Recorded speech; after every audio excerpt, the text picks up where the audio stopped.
and welcome back to another episode of Baba Yaga's Dancing Hut, the Witch Hunters. So, last session, wrapping up a lot of business in the halls of reanimation, you guys had recovered this strange cranial archive and decided that perhaps the Tinker Hags might be of use in deciphering what it does. So you took it to them. They told you that you can keep the prototype magical items that they gave you until they either break or serve you well.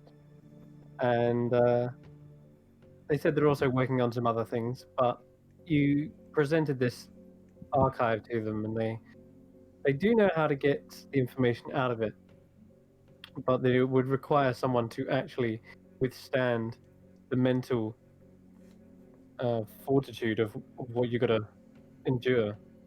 It looks like Emma decided to volunteer. Surprisingly, I was still kind of taken aback that you wanted to have this shoved in the back of your head, but yeah, nonetheless, they used a number of instruments to get this done. One of them was called a trepanation blade, which Daya had to go retrieve from Baba Yaga's quarters herself, and drilling a hole into the back of Ember's head and shoving this cranial archive, like a cable-like device, into it, you were suddenly flooded with images of Dr. Geralf's life. And in doing so, you were also racked with a vision of him doing exactly the same thing as you are right now, and that is plugging his brain into that of Ludwig's life, a previous doctor, perhaps under the wing of Baba Yaga. And this kind of Inception-styled mind delve began to take place, and it did break Ember's mind. It was too much for him to be able to contain.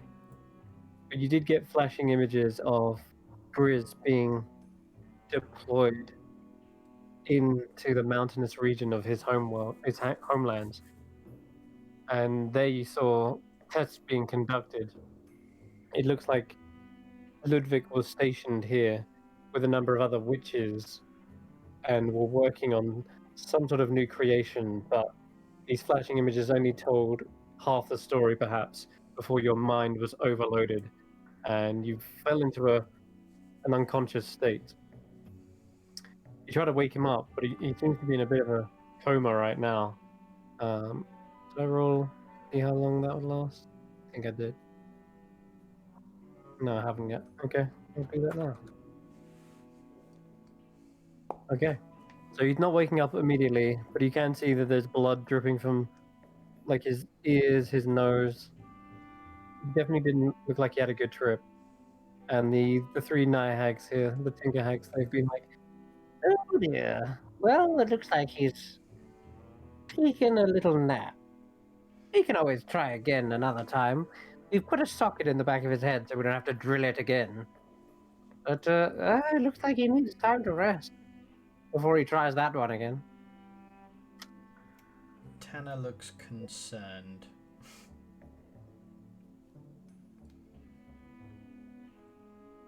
Daya asks, so he's okay though, right? Like this hasn't hurt him at all permanently? It doesn't look, well, only time will tell. Depends if he starts talking in Dr. Geralt's mocking tones or not. And there's no way to prevent that or be proactive about that? It depends. We really don't know what's going on inside there, and they like actually knock on top of his head, and they're like, it could still be Ember in there.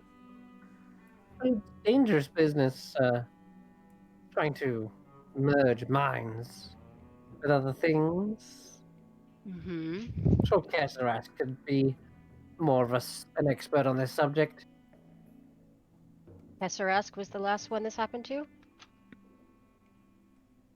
Well, it's probably more that with what he is, he has a more intimate understanding of the brain. okay, right, yeah. Well, I'm sure we can ask him if that ever comes up. Well, And Jezraski's on you. If you ever want to talk to him Yeah. about it. Yeah. At this point, Eridanis is just gonna sort of place a hand on the astronomer's boom, which is probably hidden in a pocket somewhere, and just be like, Kesarask, you got a moment? I realize you're not going anywhere, but you might be busy thinking on something, I guess. On the contrary, I'm listening intently. Oh, well, that's good. Then I don't need to explain. So any advice, anything we can do here? In my case, I broke away from a hive mind. Freed myself. Wait, so you're saying that Ember might become like a hive mind with this Geralf chap and Ludwig, I guess? It depends. If there's a symbiotic relationship between their minds, or if there's a tug of war. Interesting. You've been around for a while. Do you know who this Ludwig guy is? Was? I have been here a while. I recall the name. I never worked with him directly. Yeah, I thought you might have. You know, he seemed to be interested in brains. You're into brains. You know, it seemed a natural sort of scientists working collaboration. together as a... Collaboration. No, he was more into lobotomizing. But brains do make for a good snack once in a while. So any unwanted brains would be delivered my way. Ah, so basically, once he was done with them, you got the tasty rejects, I guess, or off the remains. That was the thing. The tasty remains. That was the word I was looking for. Mostly for sustenance. I wouldn't say there was anything remarkable about the people he was lobotomizing. Fair enough. He So was under the employment of Baba Yaga. He was stationed somewhere else outside the hut.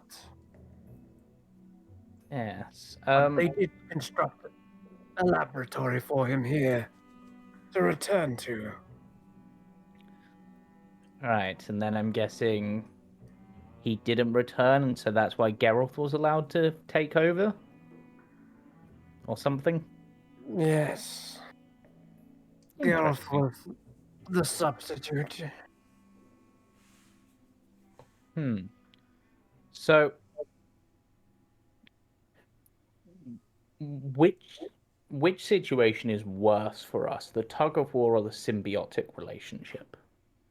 Oh, there's another potential, and that is that one mind takes over the other completely.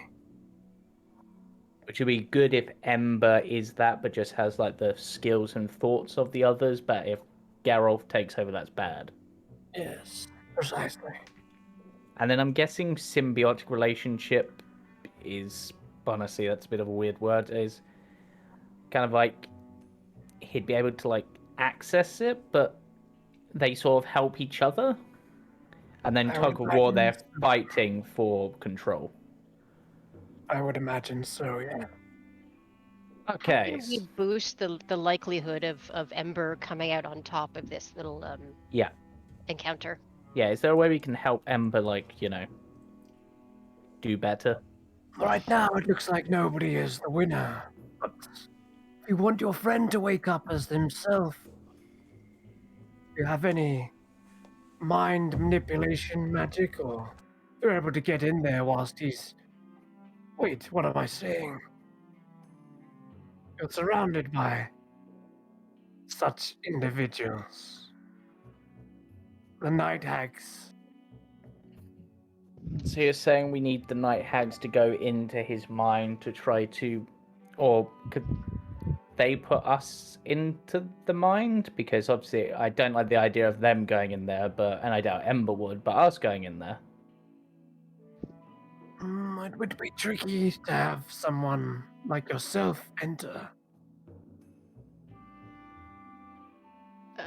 But Uh-huh. they haven't been inclined to help us in the past, to put it mildly. What would it take to earn their assistance? Do you know? What do they want? That wholly depends on what they are after. Hags Right. will always have something to bargain for, though. Rightio. Mhm. Okay. Thank you for your assistance, and I suppose we're just going to have to go with the flow and see where this river takes us. All right. So, my lovely ladies, you're obviously quite skilled in the tinkering sort of fashion, but I would imagine when it comes to the mind, you at least have some way to get in there. Well, we just demonstrated how. We've made many artifacts that can do all sorts of nasty things to one's mind. In fact, I think we gave one to your friend. Didn't Tyro have something? Did he? Yeah, No, I've they never gave him. met the guy. So you guys got different implements. I think they gave him the implement of malice, which is a nasty, mental, damaging artifact, which they created, but I don't think you got a chance to use it. And he says, and of course we have the pithing needle. Well, it was more obviously at the moment, if obviously Geralf's memories and potentially Ludwig's memories, which are probably having, for want of a better word, a fight with Ember's memories to see who's gonna come out as the dominant, I would guess. That sort of thing, based on, you know. So, is there a way that you can either aid him win this fight or allow us to get in there to aid him in some way? Oh, maybe if we were able to share our own minds. Going into one's mind is usually a one-to-one. Getting everyone in one person's mind, that sounds like a crowd. And it certainly sounds like a wonderful experiment, doesn't it? It does, but I'm unsure if I'm able to pull something off. A telepathic bond plus dream-like spell combination is never been attempted before. Hmm. Well, could you get one of us in there? Maybe not all of us? Or two? What kind of parameters do you have? Are you willing to work with? Well, there is such a spell known as Dream that might get one of you in there. Or the person casting it, rather. Okay. Well, I mean, if at least one person can be there to help, that's surely a good thing, right? And she's talking to her companions at this point. Like, one is better than nothing. Yes, and if we're going to send anyone in to help. Well, to be honest, I feel like there's two people who might be able to help with this the most.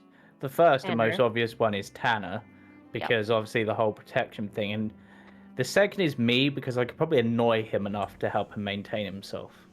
I think for something like this, it's probably to take the more passive route, because anything that will weaken him, i.e. if he gets stressed, then I'm afraid that his mind may crumble and give in. Yes.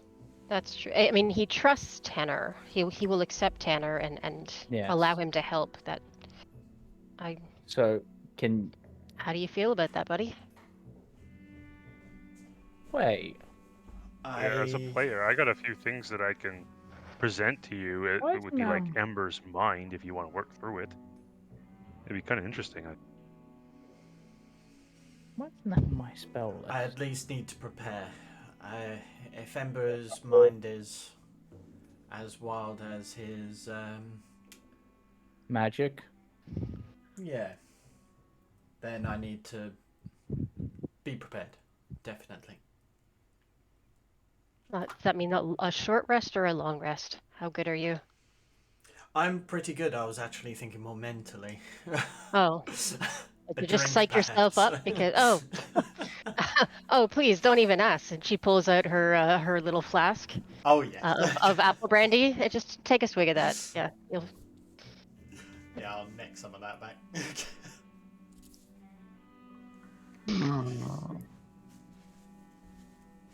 Chris, how much do you trust me? Oh, I trust you. If you let me take the reins for like 10-15 minutes just to make this work, if they want to do it. Yeah, I just need to know how they're gonna do it. Yeah. I don't know how they are either, but I'm just letting you know if they do it, I can like present a few scenarios of Ember's mind will. Terrifying. You might want to talk to well, Mathilda Mudwallow. She's quite good at entering people's unconscious minds. You can hear a notable, like, grumble from Grizz. Mm. If It- they were able to perhaps combo a couple of spells, something might occur. Using a little bit of hag magic usually does break the rules on certain things.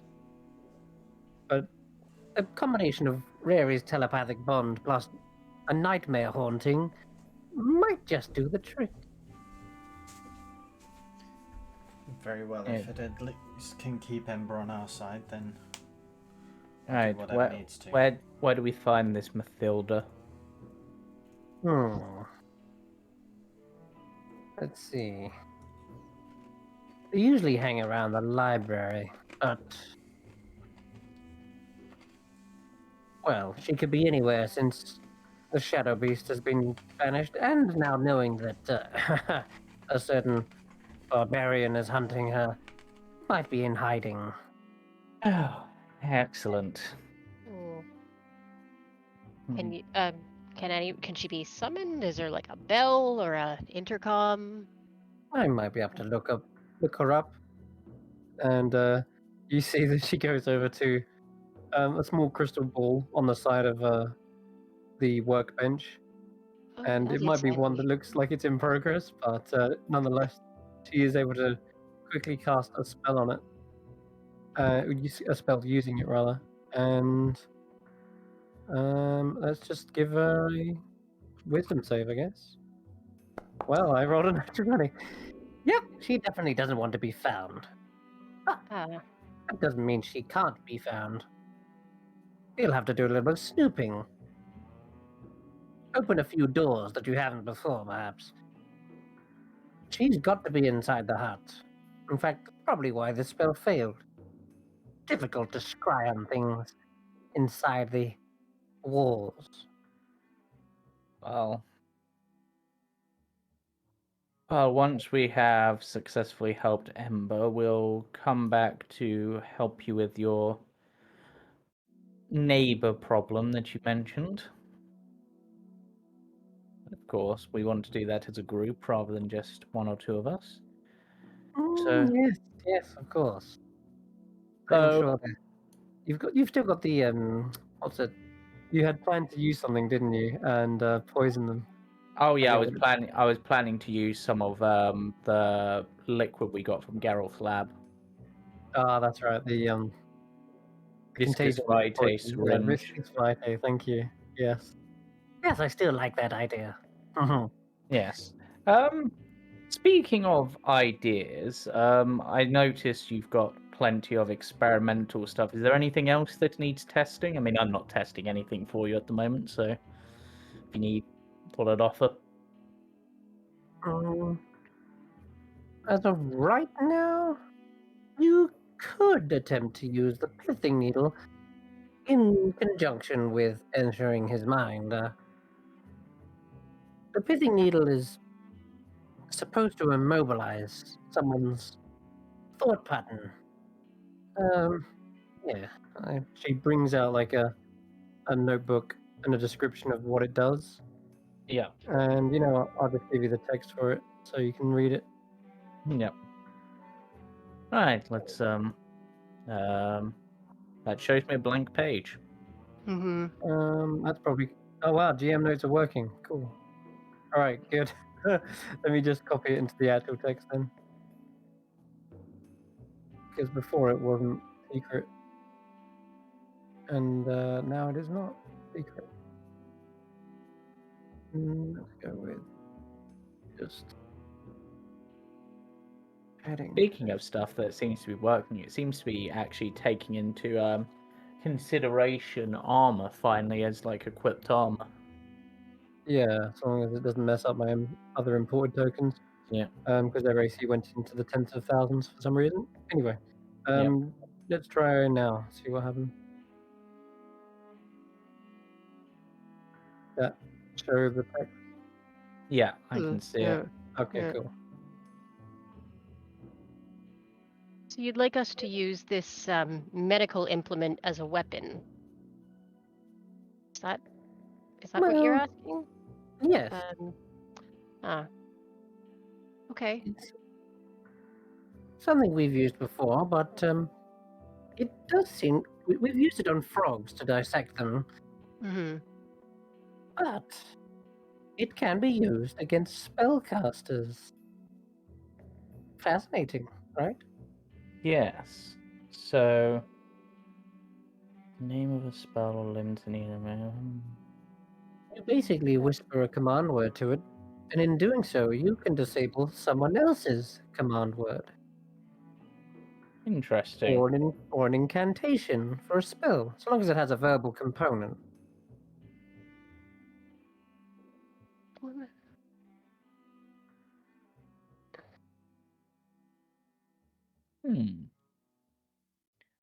And yeah, you can do that for like magical items, such as like, I don't know, Flame Tongue Sword that has a command word to activate it. You can also disable that kind of, as long as they can't speak that command word, then yeah. It's like a counter neutralizes one specific thing. Yeah. Okay.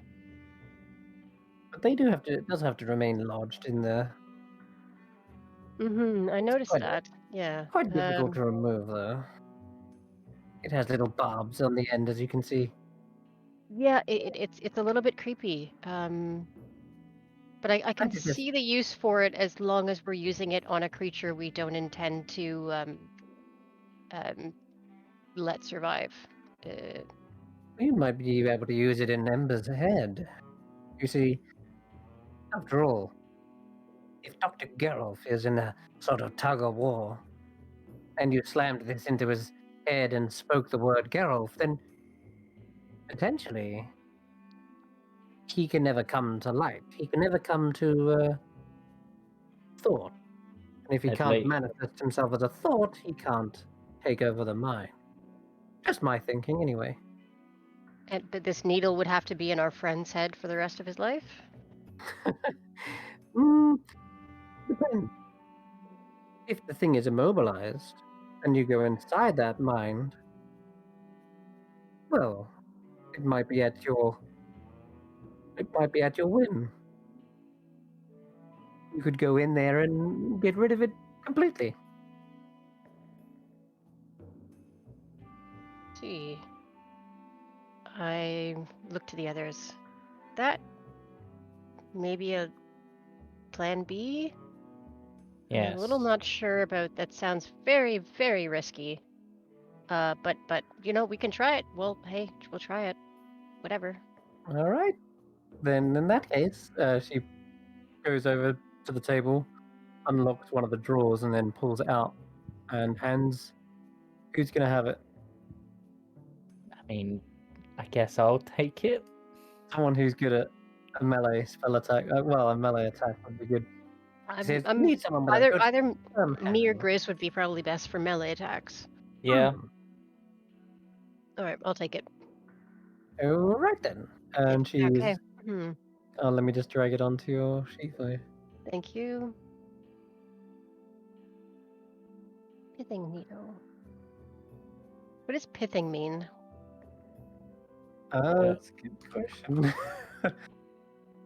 I, I think. Oh yeah, no, it is exactly as it's presented. Pith means remove the pith from something, or pierce or sever the spinal cord of an animal, so as to immobilize it or kill it. Right.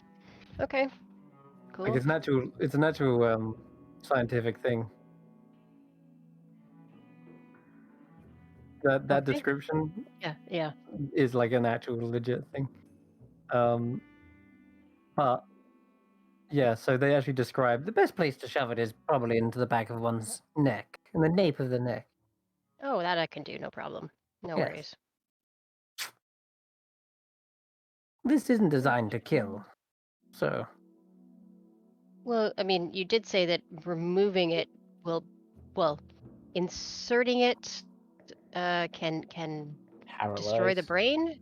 Yeah. if you So it were probably to will kill. jostle it around enough, that's on a smaller creature though. This is man-sized, so Mm-hmm.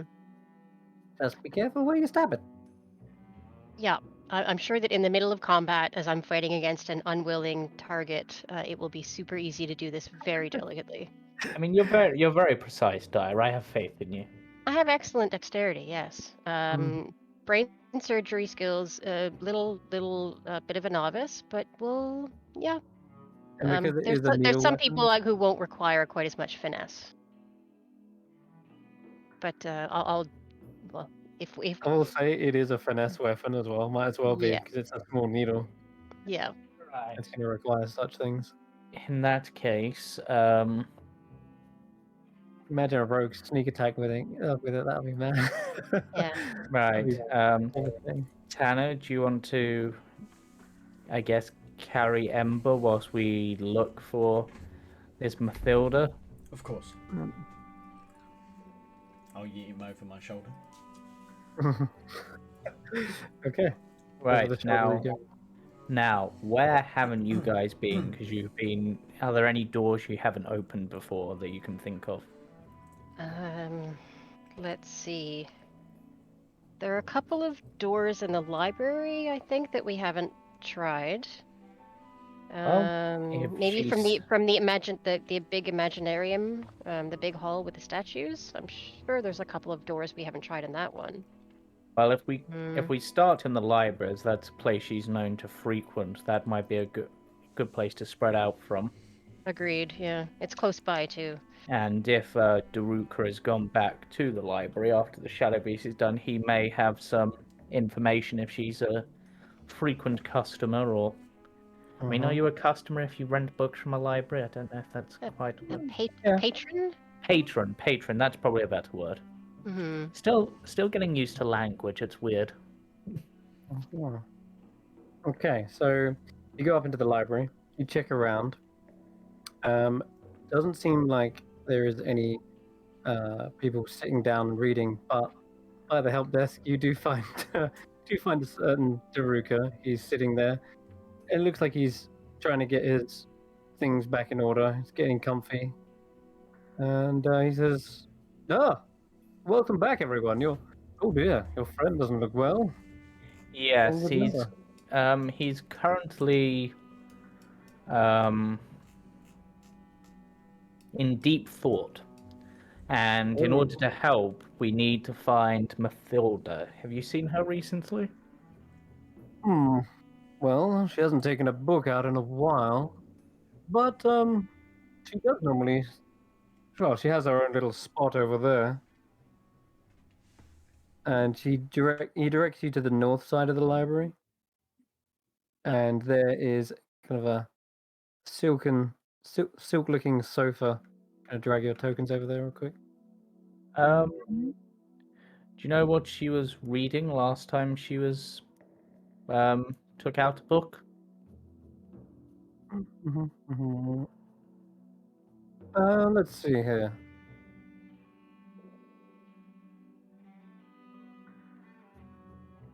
I think she was looking at this one, but I told her she couldn't take it out. It's far too dangerous in the hands of anyone else but myself.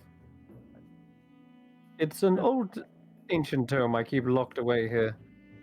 And he kind of directs you to it in the corner of the It's library. this one with like the black hole on the front. It looks It like. is indeed. It's a rough translation of the title is The Void of Everything, or I think no, maybe it's The Void of Nothing. It's there's two ways of reading it. That's honestly sounds a lot like old Nemesis the Shadow Piece to some extent. Or at least he felt like a void. Do the night hags often work with other groups in the hut? I got the impression they were more or less solitary, but this is connecting with some of the work others have been doing.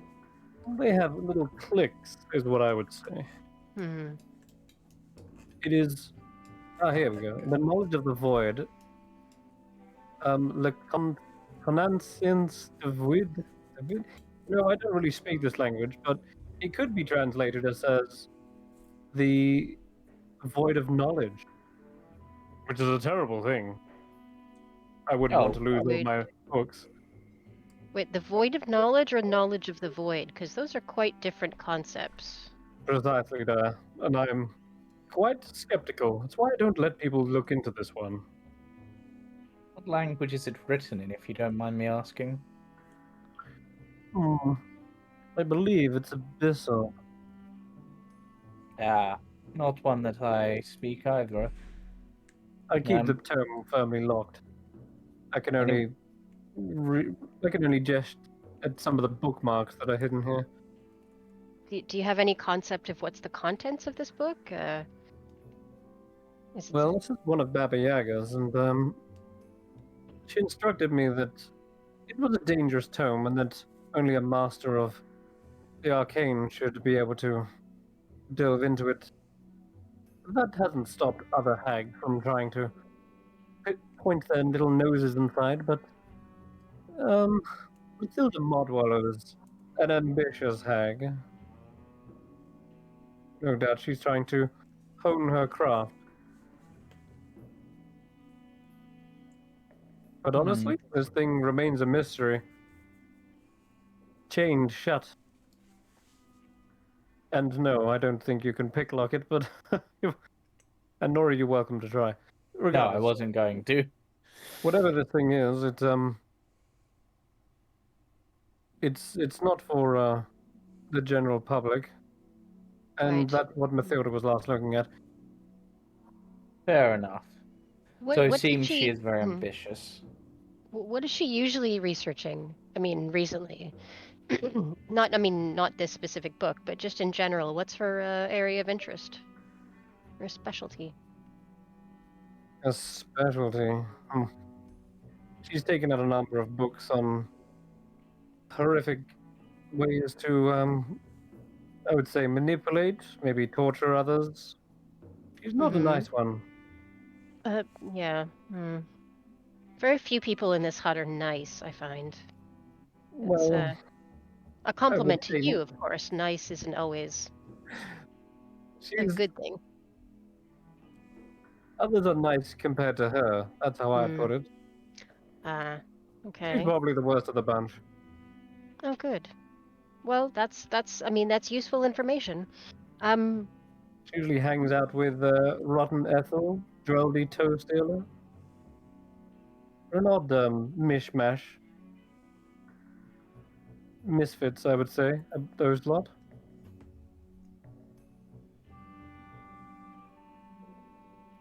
me, do you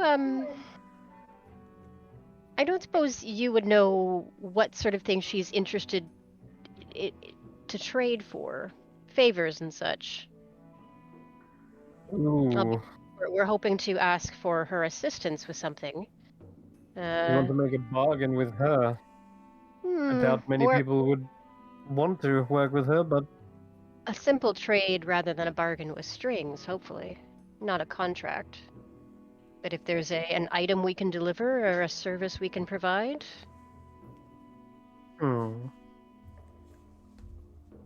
honestly, the only person who would know that is her. Well, fair enough. Right. But Rod and Ethel, Geraldine, they don't seem to be anything like her, or at least not of the same breed, I guess, of hag. Perhaps more just to help her more than to improve themselves, perhaps.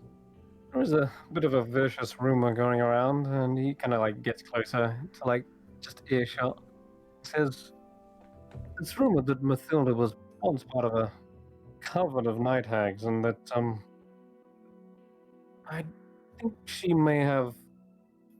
Well, the rumors that she was so unlikable that even the other hags sought to try to exorcise her from the coven, and instead Mathilda turned on them and beat them to the punch, so to speak.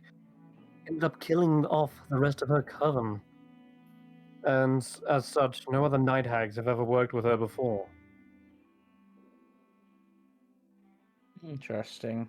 But don't count out Green. Rod and Ethel is definitely a green hag. As for Dreldy, she's a quiet one, doesn't speak much.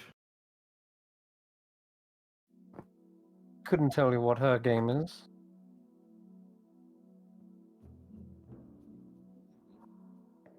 Well,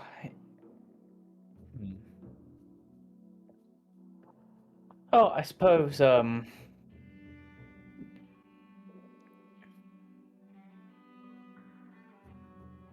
Eridanis is just like, well, thank you for your help. Now, just out of mild curiosity, and so we could get to know you a bit better, what would you say is your favorite book in your collection? My favorite book would have to likely be the. Let me see. I think it'd have to be the Tome of Leadership, and no, wait, is it? Hold on, let me see. Got them all actually in here. Let me find them.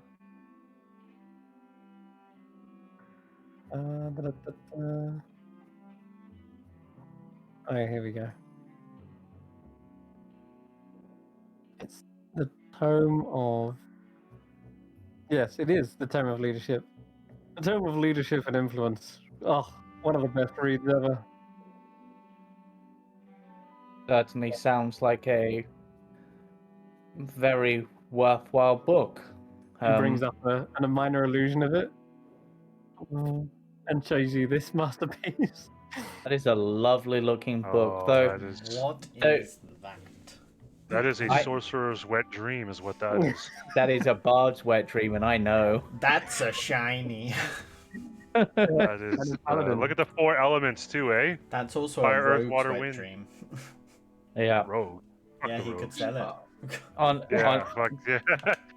Honestly, I'm hoping god damn it.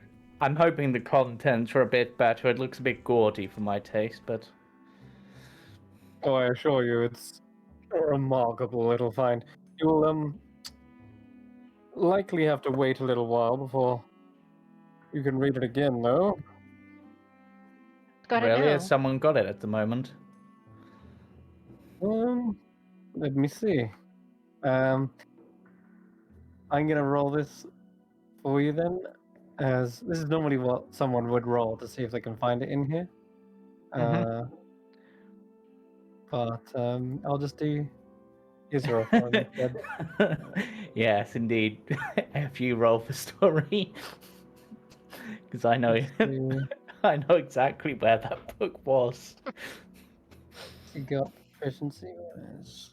Got plus 4. I mean, if All right, it's his library. He should know it well. Damn. Yeah, that's good. But there's a second roll involved in this, and let's see what he gets. Okay, going from left to right on D6. I mean,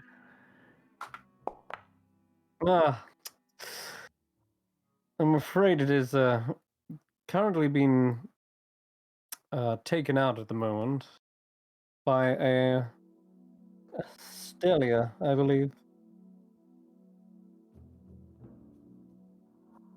well, if they ever return it, that book certainly sounds like something my friend Ember here would like to read. Assuming he ever wakes up again. But We do have, however, a certain manual. Oh, really? It's the next best thing. It's the manual of quickness of action. Sounds fairly impressive. Always good to be a bit quicker, I suppose. Though, I don't know how a book can make. I mean, I'm just. My mind boggles even trying to work out what is in such a The manual. magic. Let's just put it down to that. Yeah. There is magic within the book, and it can only be used once every 99 years. Oh. Ooh, must be powerful. Oh, so if that Hestelia has the book, then Ember's out of luck then. I'm afraid so. Well, that's a shame. But in this era, we do have the manual of quickness of action, which is possibly, well, it'd be useful to anyone, but especially to those who like nimble actions. Who are those who are light on their feet? And what does that one have in it? Just curiosity. Okay, so the manual, he says, the book contains coordination and balance exercises. Its words are charged with magic. They say if you spend 48 hours over a period of 6 days studying its contents, that eventually you will unlock a new height to your dexterity. Really? Yeah, it gives you +2, even if you're at 20. Yeah. Is that book available for loan? It is. He turns to you. His eyes kind of flash. A wide, toothy grin spreads across his face. I don't suppose I could. I present my library card. I don't suppose I could borrow that for the week, of course. You have signed up already, haven't you, Di? I have, yes. Then you I are haven't taken eligible. anything out yet, but You are certainly eligible for this. Okay. Well, yes, I will happily sign that one out. It sounds a wonderfully useful tome. God, I was getting all the power-ups. Very well. The book is yours. He quickly heads over to one of the bookcases, and you see he dispels an illusion on the bookcase and reveals a different bookcase entirely, the one that was not there before. And he seems to root around through only a few shelves before he finally comes out with the book and signs it off, hands it to you, and I'll drop it in your inventory. You're getting loads of stuff. I did roll for it though, so you just lucked out. The D6 was to see which stat was available, basically, and it happened to be Dex. Why couldn't it have been the wisdom Unless one? if someone else wants the Dex, we can share the book. Possibility. Someone's AC could go up. Dex save, always useful. It's a one-person thing, unfortunately. Yeah. I can't read my 48 hours and have someone else give it to you to read yours. Nah, because I mean, Yeah, it's better for you by far because it ups your AC, it ups your attack, it ups Mm-hmm. just your monkiness in damage. general, your damage. Yeah. Like the only book that would be of interest to me would be the Wisdom one, and then for Grizz and Tanner it would be the That I beat stuff up for a living. the Strength ones, Mm-hmm. and Yeah, then Grizz would also benefit from the Con one. Yeah. Oh, it's a shame. We did have that. Not recently. Who was it who was reading that one? We did actually see a book in the hut that wasn't in your library, which I thought was a little odd. Mm-hmm. In the vault. Yes. Quite. Yes, I've been trying to get my hands on that one, but Baba Yaga says it carries a nasty little spell on it, so out And of my reach. just hypothetically speaking, what would you give someone if they were to get you such a book? Maybe not that one, but something of similar rarity or value.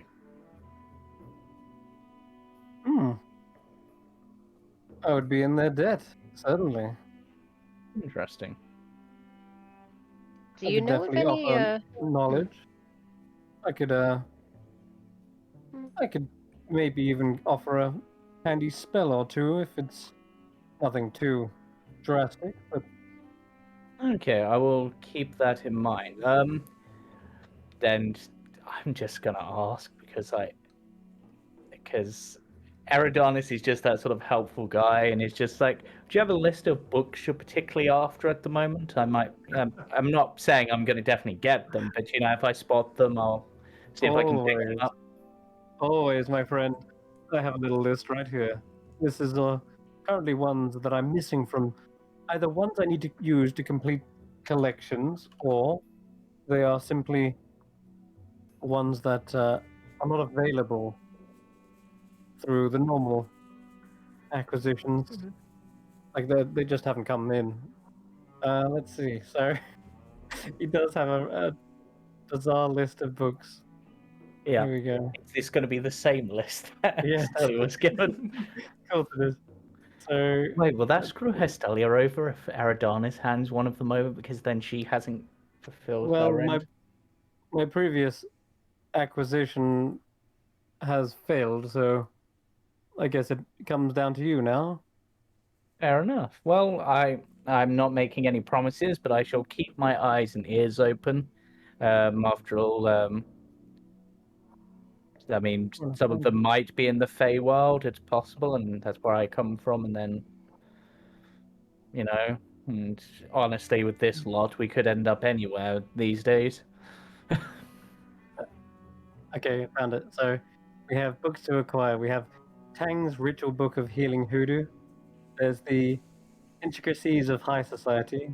There's Miracles of Ilmater, Abjuration Arcanum, Cuisine Macabre, Nature's Cure, The Sunspring, Tome of Dank Dance Moves, and then there's Deliverance, Volume 1, 2, and 3, Powers and Principalities, Repentance and Rebuke, and then finally Theatre Performance, which is strange.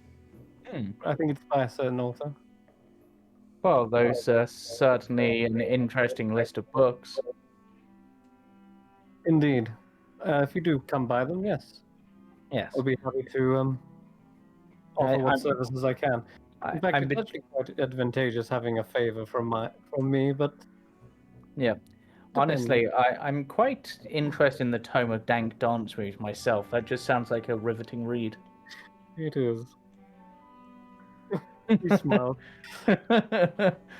But for now... Why are you looking after... You're looking for Mathilda, yes? Yes. Well, like I say, she hasn't been here in a while, which is odd. I would have assumed she'd come by at least once or twice since the Shadow Beast's defeat, but she must be hiding somewhere. Alright, well, if you see her, let us know. But for now, we shall head off and leave you to your, I would imagine, cataloguing of some kind. See what you did there. Catalogue.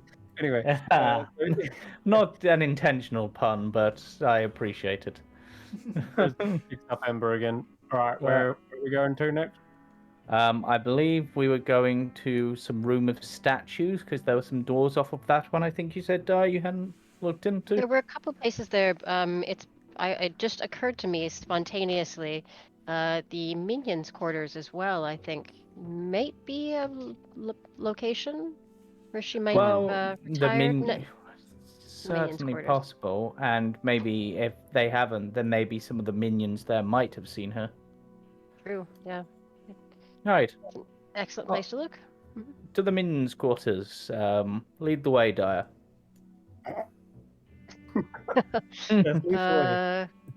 Yes, I do. I do so. I lead the way. Take a direction.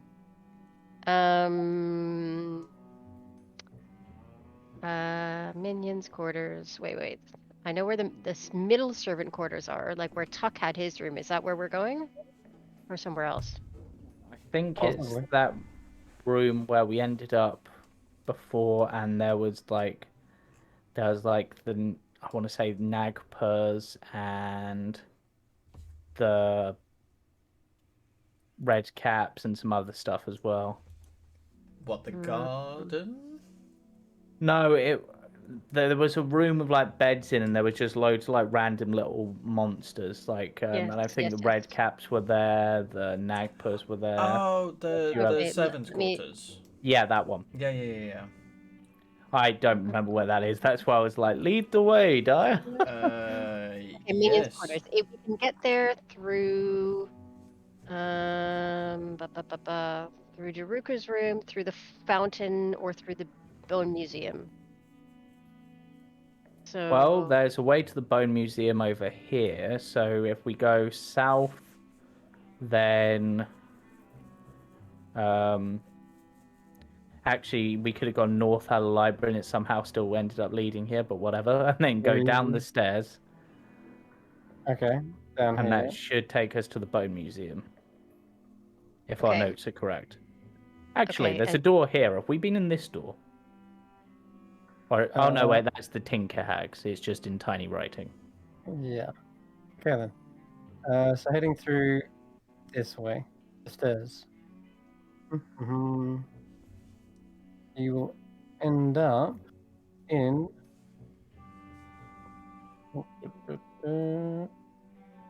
this room. Let me drag you to it. All right.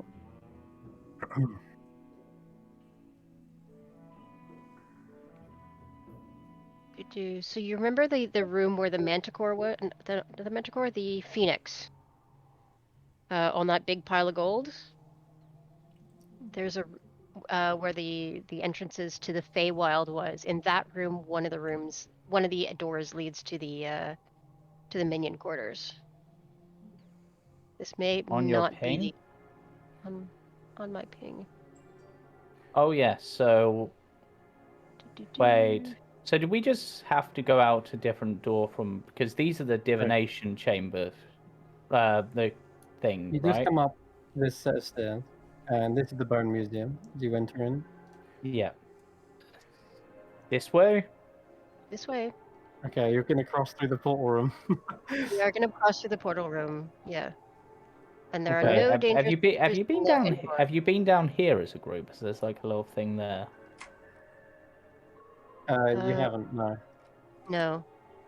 Do you want to quickly look there, or do we want to definitely go to the minion quarters? We can have a look, yeah. Yeah, I'll drag you down, hold on.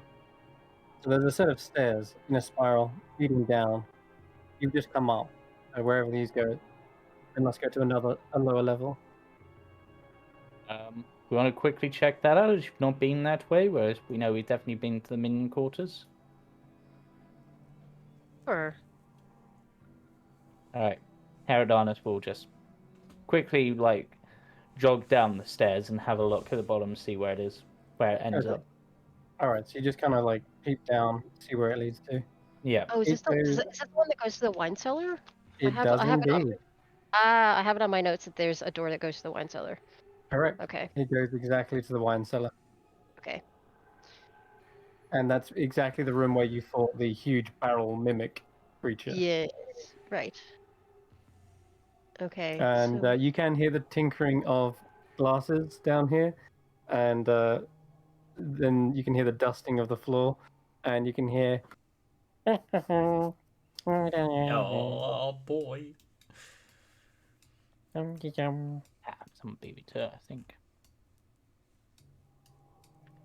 Right. Did you want to go down, or are you going back up? I'll quickly just go. can if you want. I'll wait for you.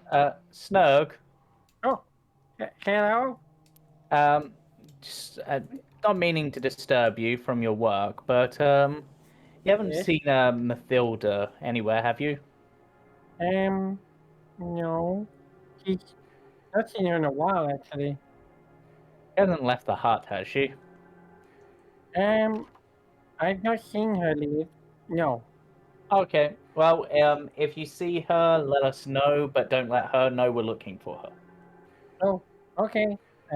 We're trying to surprise her, so No I'm problem. gonna I've ruin the just been surprise. cleaning up the mess, and I'm nearly finished as well. And Oh. you can see he's probably got like a little wheelbarrow that he's sweeped up a load of rubbish into. Some of the dead zombies you guys destroyed recently, and he takes them over to the side, lifts up a hatch in the ground, and shuffles the bodies down into this small triangular hole that. You know what's land and down flat. there, Snug? Yeah, it's the trash chute. It's You ever like been? rubbish and stuff. You ever been down there? Oh, no. Fair enough. Well, if you ever It's, get the urge, let us know what's down there. I'm just curious. well, whatever it is, it's well out of the way. No, I don't think many people go down there. Interesting.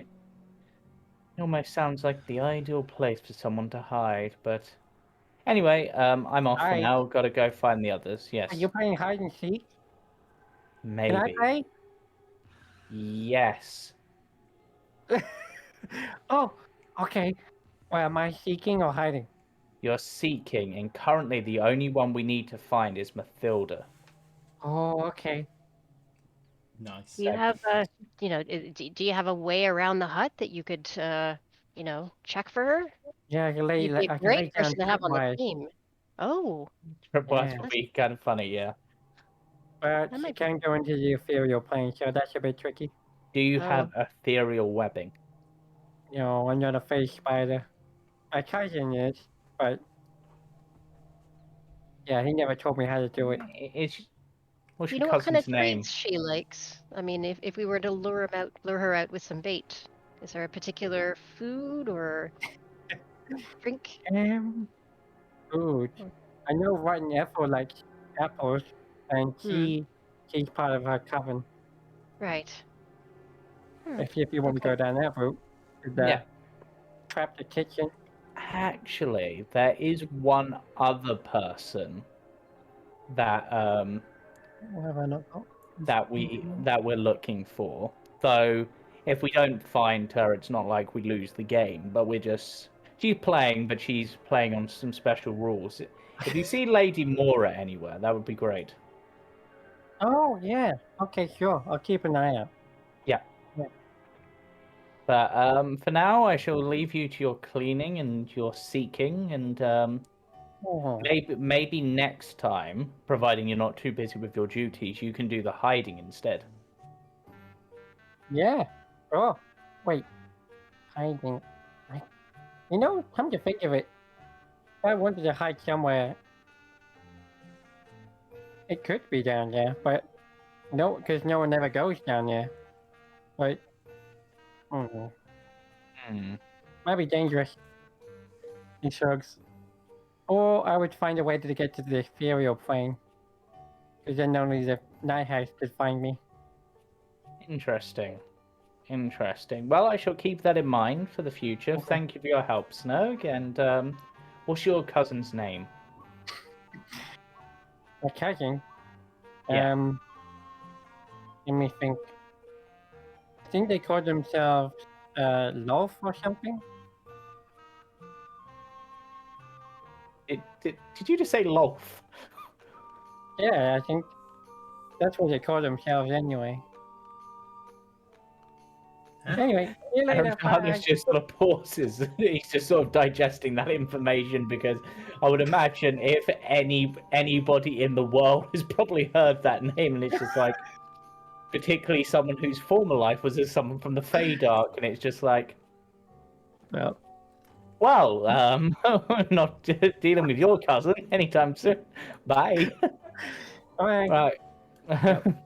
So, according to Snurg, if someone wants to hide, down in the trash compartment would be a good place. I've also got Snurg looking. He thinks it's hide and seek. Oh, That's good. excellent. I mean, the trash compactor is a good place to hide if you're not looking to be found. It's probably not a comfortable place to hide if you're going to be spending a lot of time. I mean, she doesn't know we're looking for her, right? So. Well, they did say, the Tinkags did say something about a barbarian looking for them. Yes. Yes. Yep. You'll have it out for her. Yeah, Will do. but apparently they can also go on the ethereal, which is a problem. I know which one I would prefer if I had the ability to hide in a literal garbage can or a whole different plane. I suppose it depends on the plane, but anyway, I mean, certain other, like, I mean, if you were just throwing it out there, if you were in the plane of Earth, that's probably bad unless you know how to breathe without breathing. Oh. Well, all right. Well. But yes, the ethereal plane is like. Ethereal plane, a different plane, where it would be nice to hang out. I mean, yeah, I mean, the ethereal plane, from my understanding, is basically this plane, but like grey. Yeah, I don't know so much. right up the alley for a hag, right? Yes, I Is that think. racist? Well, a little, but I think based on what Snurk said, it seems like it might be some sort of ability that the Night Hats can do, and like then. And the only way we're going to find them if they're there is with the help of another Night Hag, because apparently they can see them if they're there, or perhaps go check. I wonder, would that also block scrying attempts if they were on another plane? Also, is this door locked? I've heard lots of clicking. It is. Yes. Yeah. Was it always blocked? It's not locked. It's magically barred by the looks. And you can try to push on it or knock on it, but doesn't seem magically barred, you say. So, right, we want to go through here, yes? Straight across there is the minions' quarters, but there are other ways. There's always other ways. There's always other ways. This here, this staircase leads to the fountain room, or where the drakes are, the dragon dogs. Well, let's go that way. We can go out that way. If we find another magically locked door, I can try to unlock it. But for now, let's go speak to the. I don't think we've been through two of the doors by the doggos. Yes. There's that one that we know that leads back in on itself. That was an error in the hut. And let's see. Because I thought it was the north one and the one they were guarding. Everyone roll a quick intelligence check. Including myself? Yeah, everyone. Including Ember. Oh god, it's not good for Ember. 14. Did I just accidentally roll for you, by the way, Ember? You did, yeah. Oh, my apologies. Feel free to roll again. Okay. No, he doesn't actually have to roll. Oh, the fact that he did is kind of funny. Because it means something's going on in his mind that's not good. Hey, you're... Even better for 10. So, you know that once you're on a level... Once you're on a level, that most rooms have like 4 different directions you can go in. And you can easily get around back on yourself. Just because there's one door to this room doesn't mean there's more doors to the same room on the same level from the different directions. Yes. What? Basically, there should be 4 entrances to each of the rooms. Mm. And just because of things, there should be a way to get there without getting there or something, or going I'll a put it this different... way. When you were in the minion quarters, Yep. you saw people going left to right. You saw people coming upstairs, downstairs, and you Yes. saw people coming from the west. Okay, so let's see. Minions quarters. So looking for my maps. Speaking of... I don't know if Tyra would have this information, but like that staircase at the top, at the north end of the minions' quarters, I don't have it written down where that goes to. And I don't know where any of the other doors go as well. There's the one door to the Bone Museum, which is right here. And then this set of stairs, which goes to the Drake's room. But I don't have it written down, at least in my thing, where if we've gone through any of the other doors. So I don't know. But if we can make our way to the fountain room and to the Drake's room, we can get to the minions' quarters. Wait, where does this door go? Do you want to check it out? Yeah, why not? It's It just... goes to minions quarters. Wait. Which one? This one. You come out of this door on the minions quarters. This Oh. door. Wait, this door leads to where? In the So, Bone Museum? to the one near the stairs that we came down. So you enter out of the west. This sorry, one? You exit out of the west door from the Bone Museum, and you enter in through this door here, Well, right here. make a note of that. That's what I was saying. Is you saw people coming in and out of doors on the minions' quarters, which leads you to logically believe that there are other doors on this level that you can get to from that place. In other words, you don't. If there's a room barred, think like the divination chamber, right? It's in the center, but you can go into all 4 other rooms surrounding it just by going out of the side entrances. Oh, okay. Just because there's a room locked in the middle doesn't mean you can't go through the sides, going around something. Okay. Anyway, yeah. doesn't matter much. You got there in the end. It's easily traversable once you know how. So the doors are here and here. I'm gonna quickly draw one there. There you go. All right, you are inside the minions' quarters, and you can begin looking around for a. I see a hag. You might see a hag. Ah, there's one of them. You spot Rotten Ethel, and because you guys aren't being particularly stealthy, she does notice you as well. She turns to the right and says, "Can I help you?" Yes. If we're looking for a colleague of yours. We think they might be able to help our friend with a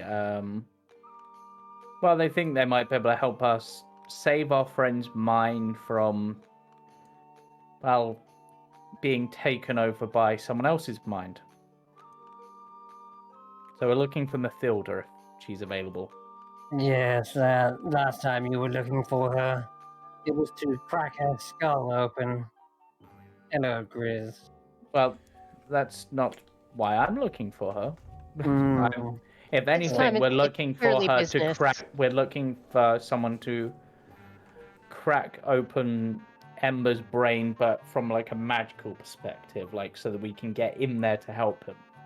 Mathilda. Yes, I will guidance myself. And because Dyer also spoke up, is this an advantage or is it flat?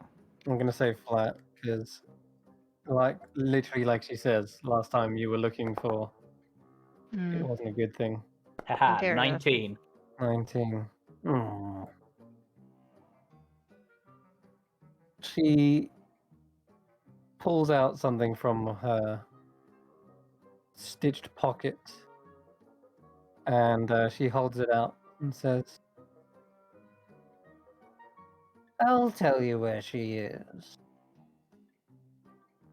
As long as you swear on this stone that you don't mean any harm to come to her. From you and yours." And she holds out the little stone. There is a small hole, which looks like it's drilled through the center, but you can actually see it's actually a natural formation in the stone. Yeah. Just Okay. maybe being weathered by a river. Right. Let me just think how to phrase this, because this is important. Okay. All right. I sort of look to Grizz, thinking on it. If Grizz wanted to crack their skull open, they probably would. So I'm just going to lean over to Grizz and just be like, right. So this time we can't, but maybe in the future, if we run into them again, that's a different story. But right now, helping Ember's our priority, right? I see Dara and Tanner peeking through the door. Yep. Where I just gave you vision is where it looks over. So even Okay. though those two doors have been barred, yes, there is a side entrance that can look straight in. And you see there is some sort of spell casting going on in that room. You can hear the rattling of chains, but they seem to echo in a hollow-like sense. It's like they don't sound physical; they sound ghostly. Like the echoes of the beast that used to be there? Perhaps, yeah. Hmm. You didn't get a full eye on it. You'd have to kind of go further into the room. Right. Okay. Um, So, you're definitely not out to kill her this time. Not this time, no. Yeah. Well, then you That, should that have may no, that may change, but Okay, so we're all flexible Eridanos will people. say, you should have no trouble giving a word then. okay, Eridanos will place his hand on the stone and say that, Be careful how you sw- phrase this. Yep, I know. This is the problem. I've got to try to outfake Chris again. Just go full legal on it and give Yes. every outcome in one sentence. Yeah. She Right. gave you the words. She said, "Just swear that there will be no harm to Mathilda Mudwallow and Geraldine Toastiller from you and yours. And you can say me and mine." Deliberately caused by we can't take responsibility for Yes. accidents. Intentional harm. I Intentional. swear. Okay. All right. I'm gonna type this out, just so that you have don't worry, it. I've got it.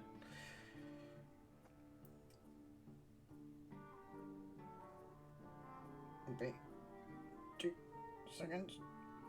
Where's the legal section of my works?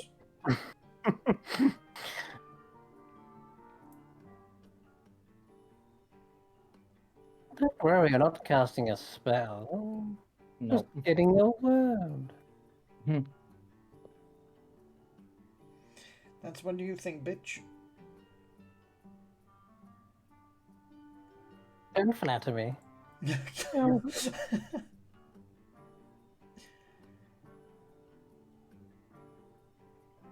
I'm just thinking, do I want to add everything to that? Wondering where the Kinku are. In fact, Kinku should be in here. They're probably coming and going. You see them carrying buckets of blood. They don't look happy about it. And they're probably squawking. They probably repeat a familiar voice. They're like, "Go plant more mushrooms. Go clean up this mess."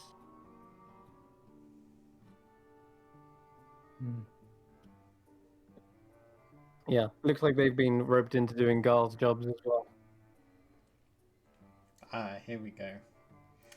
Except as expressly stated in the terms of warranty, no liability is accepted in contract or otherwise of any loss, damage, expense or injury of any kind whatsoever consequential or otherwise sending out or in connection with the installation, use or failure of the goods or any defect in them from any other cause, and whether or not to be to the acts or omissions of the company, its employees, agents, or contractors. Those are the words you say. No, but essentially, I'm going to go with that. I swear that until our current business with Mathilda regarding Ember is concluded, would cause no deliberate harm to Mathilda or Realty from myself or my companions. Current business, you say? There will be, yes. Once that's over and done with, we'll provide a period of, say, I don't know, as time passes in the hut, it's kind of hard to say.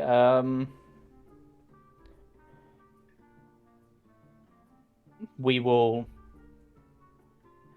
once our business is concluded, we will leave her, and once that is done, if we run into her again, then there may be other business which may involve harm, but in this particular situation, no harm will come to her from myself or mine. I see. She takes the stone back from you. You don't see any, like, flare of power or anything like that from the stone. It seems all very mundane. And she says, very well. Follow me if you wish. Right, this way, fellows. Watch where you're spilling that blood. And you can see the Kenkus are, like, still carrying these buckets over. They look heavy. Okay. How much of blood's composition is water? Probably like 80%. She points to the table and says, down there you'll find her. Based on the shape of the table. Oh, so it says I suspected. Excellent. Well, shall we descend then, or do you want to Chris jumps down. Oh, right. Down we go. Bye bye. She waves you as you kind of flow down the chute. And if this ends up being a trap that completely null and voids our contract. You say as you get further and further down. Yeah. You can slide down, or you can lower yourself via a rope. I think last time you did use a spider climb spell. Daya's going to use the boots of spider climb to to climb down. To climb down casually, and she'll lend a hand to anyone who wants to help. Okay. All right. In that case, then you're probably gonna. Well, Grizz has probably got Ember's body with him. It's gonna roll a quick acrobatic check for him. Yeah. Aradana says he's about to slide down. Should this result in being a trap, not only does this void our current contract, but you are liable for any harm that comes to our party with Mathilda or Drowsy. Bye! It's a trap! You hear Grizz say as he lands on broken glass. Oh. Wow. Takes 2 points of piercing damage. As you make your way down, Daya, you can see the chute does begin to sort of curve at the end. It's not just a direct fall. And it seems like Grizz has slid down this slide, ended up kind of falling out the top, and then just landing on... Well, the glass was already broken, but yeah, nasty to land on that. Is it a small enough quantity that I could just kind of sweep it away? Yeah, you could push it out of the way. Okay, I would like to go. Hang on, guys. I'm just gonna clear the bottom for you here, and we'll sort of use my feet to and the staff to sort of kick it away. Okay. Sure. Yeah. There we go. I have vision on probably more of this map than I should. Yeah, maybe. Depends where you are. Because currently I can see the. I can see nothing. Yeah, I can still see for some reason the elemental planes room, the chessboard, know and why. more. There we go. I do know why. And I'm going to do that. And I'm going to do this. Okay. And they're also still down there in the dining room by the looks of it. Yeah, they are. All tokens. Right. Not there. Well, I can't Should see be over anything. here. I'm refreshing. okay. This room. Okay, so you land down. Let's see. I think I need Eridanus and Tana to make me acrobatics checks. Oh, can Tanner do a backflip? I think he can. Watch this. Oh no. Can he land on his shield if he fails? He might bump his head on the way down. Hmm. You take 1 point of bludgeoning damage, Tana. Ouchie. If you crack your head on the side as the tunnel turns and twists towards its final destination. It does look like you've swept out the glass out of the way though, there. So that's at least one saving grace. Yeah. So you look around. It is completely pitch black down here, and only Ember I don't know, even Ember. He's got a candle, hasn't he? There's a single candle for a head. That's the only thing lighting this down here. Let me just adjust the darkness level so it actually feels dark. There we go.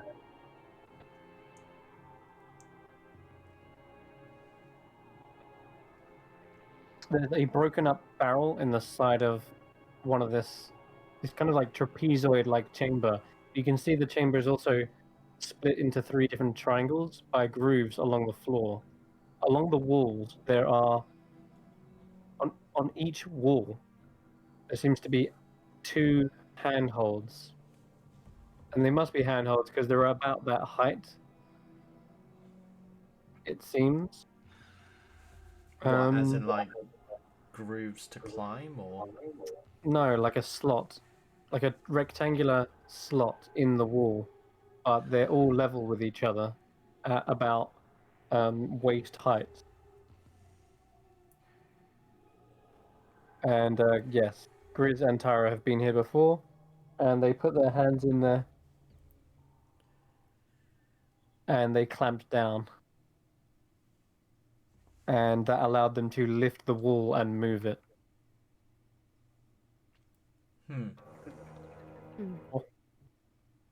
Yeah. They're on every single wall. Alright. Well, apparently she's down here somewhere. Not much space in here. Should we just open one of the walls and see? Can we try opening any of the other walls besides the main 2 here? You can certainly try. Which wall you want? Let's go the northern walls to make the full triangle. That would makes the most sense to me. Okay, and now who's going to try it? Well, I will. Yeah, I'll help. Okay. Well, in fact, I mean, I can lift if you want to assist. All right then. In that case. Okay. And I'll give you head you out to this items. wall.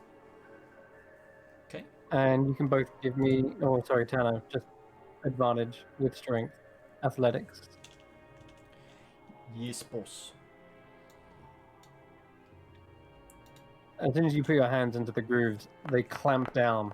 It's uncomfortable, but it doesn't just crush your hands. And you can feel as though a locking mechanism shifted somewhere. And as you try to lift the entire wall with all your might, it does not budge at all. And you strain and strain, and you get a little bit worn out. Ah, damn it! I think I lifted the entire hut instead. Yeah. I feel that way. Jake, your constitution is 5, isn't it? Yeah. Have you been skipping leg day? Leg day every day. Only leg day. In Well, fact, then technically that will everyday not back bug day because of me carrying you lot. Rather than just lifting, have you tried like maybe Chris says it doesn't move unless you lift. It doesn't move unless you lift. No, they're in like grooves on the floor. Look, and he points down these grooves here, and you notice there is a slot where the Oh, I wall would see. sunk so you in. have to pull it into one of the slots? Everybody, if you want to move out to the right hand side triangle, Right. Okay, Oh, I yeah, see. and it I'll does. come over this side. Dara, if you take the Yep. corner, Sorry. Yeah. and I'll begin to pull it.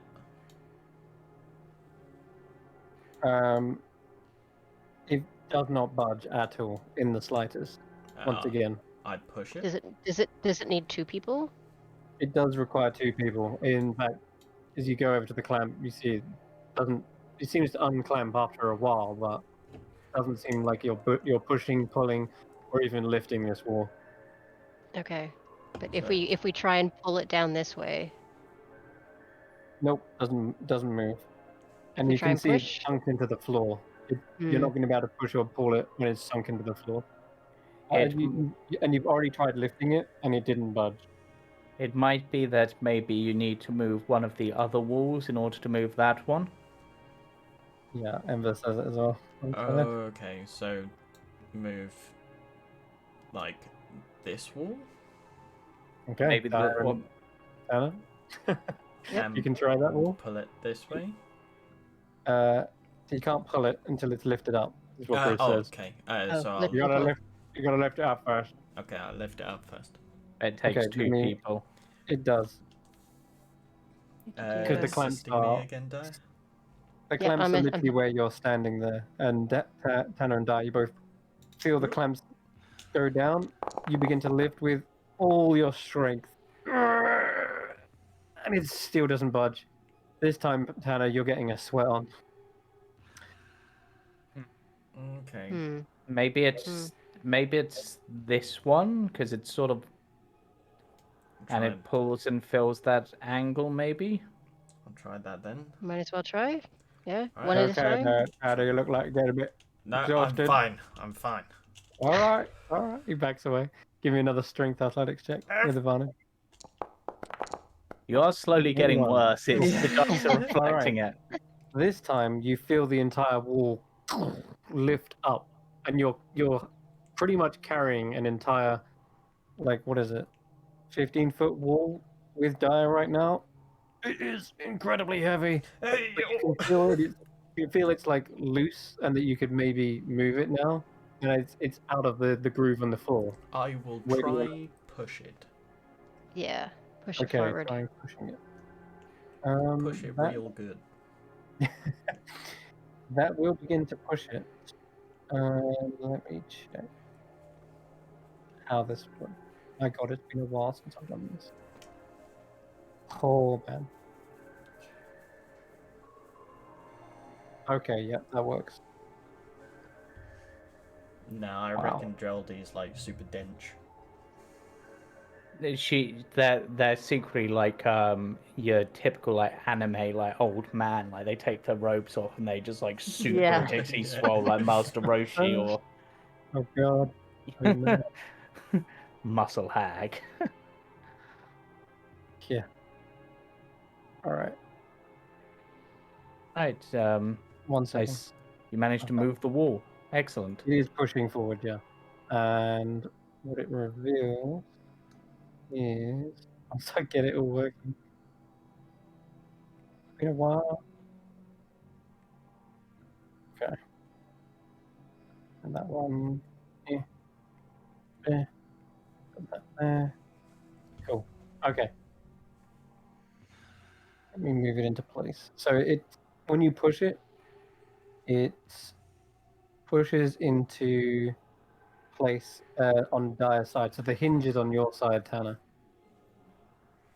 The That makes hinge is sense. on my side, yeah. Cool. Mm-hmm. Yeah. So Dire begins kind of pushing it forward once. Can Okay. bloody select it.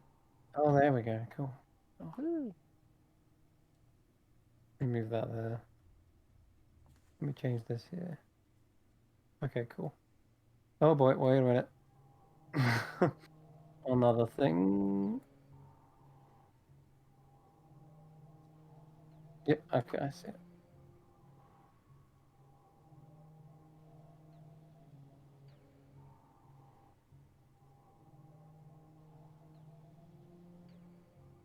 Do.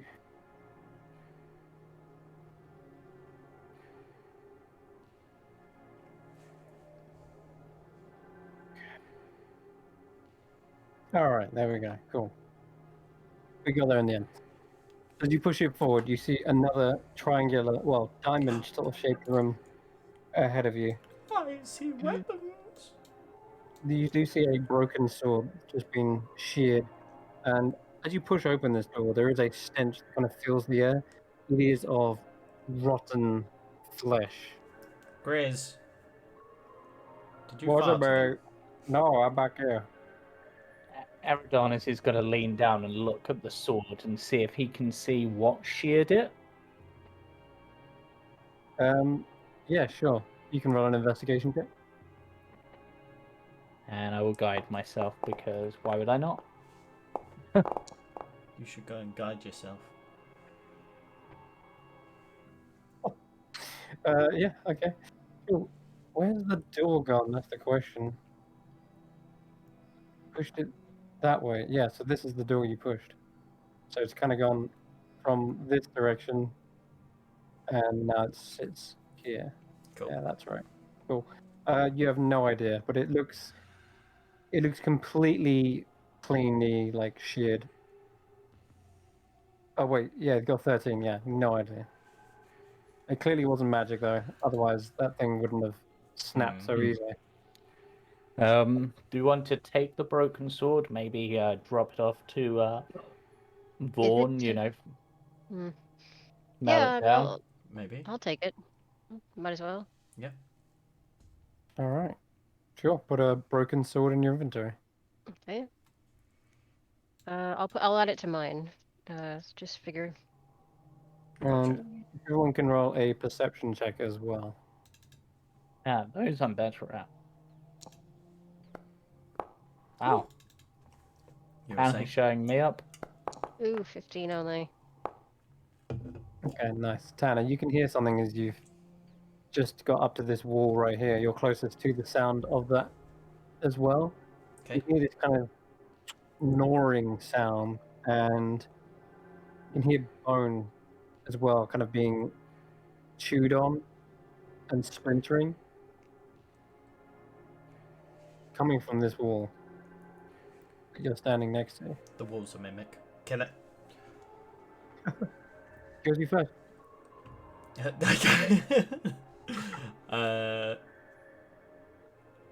I just kind of like get everybody's attention, just kind of do the shh motion and point at the wall. I realise I'm doing gestures and you can't see me.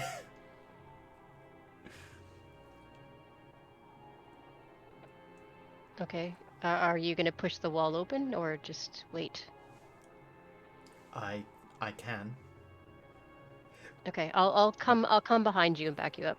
I'm just. Oh, you're going to be needed to help, unless Grizzly's going to help because it's 2 to open the walls. I'm just Okay. worried about Ember. Okay, You hold on to Ember. Eridanus will ready a frostbite in case there's something on the other side they need to attack. Okay. All right I'll then. attempt to lift. Okay, go ahead. Roll another strength check with advantage. Natural 20. Nice. Okay. You lift it up, no problem. You're getting the idea of the weight behind this thing now. The hinge is again on your side, and so Dire's kind of pushing forward, and the stench gets even more palpable. And on the other side, you hear this growling sound. With my And, natural 20, I throw the wall at it. That would be impressive. but it seems like it's locked on some sort of heavy mechanism. And when you push it about halfway, you start to feel the wall pushing its own accord. Like feels like you've gone past like a mechanism that begins to like pull the door, and you kind of feel the clamps letting go as you come into position, and the door then slots into place even before you've like fully let go of it. On the other side, you see the bones drop from their mouths. All of their heads turn up and look at you simultaneously. And I need an initiative from you guys. What are we looking Uh, at? They Those like wolves. 3 shadowy, like canine creatures immediately leap into battle. Would my Okay. held action have gone off? Let's say Bog bog nom noms. Also, I'm not on the initiative to be able to roll it. no. I'll say because you had it ready. Yeah, you can release one of them. Okay, I don't know if these are set up to target, but Yep. that's Your AC that I'm completely whacked. So, all right. One of them 9 definitely cold failed damage immediately. and have disadvantage on your next attack roll from front dog. Okay, and also I would be here and Anna would be there. Okay, That so is fine. they immediately leap into battle. One of them is going to charge forward. Uh,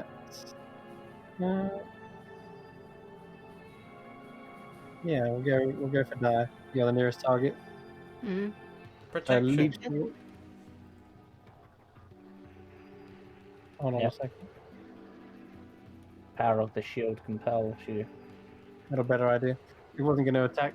It goes to, Okay. then as it reaches forward, it instead lets loose a terrifying howl. I need everyone to roll me a wisdom saving throw. Is this a fear effect? Yeah, it is. Well, I don't have it because Cade did. Yeah, you're 1 level too I late for just that. remembered. I have charm. Wisdom save, right? Yeah. However, you do have +3. Okay, 13. Say You sorry. elves- I but don't know I'll- if I'm in range. Wisdom. Oof. What's that total? That is a 10. 10 total? Okay. That's gonna maybe put a counter on your work. Ember, yes, you are frightened in your sleep, I'm afraid. The shadowy creature lets out this horrific howl and it shakes you to the bone, Tanner. It sounds like something that you would have heard when you had that vision over the lands that Raziel resided. And it sends images of that horrific plane back into the mind like you were there a split second ago. And you are frightened.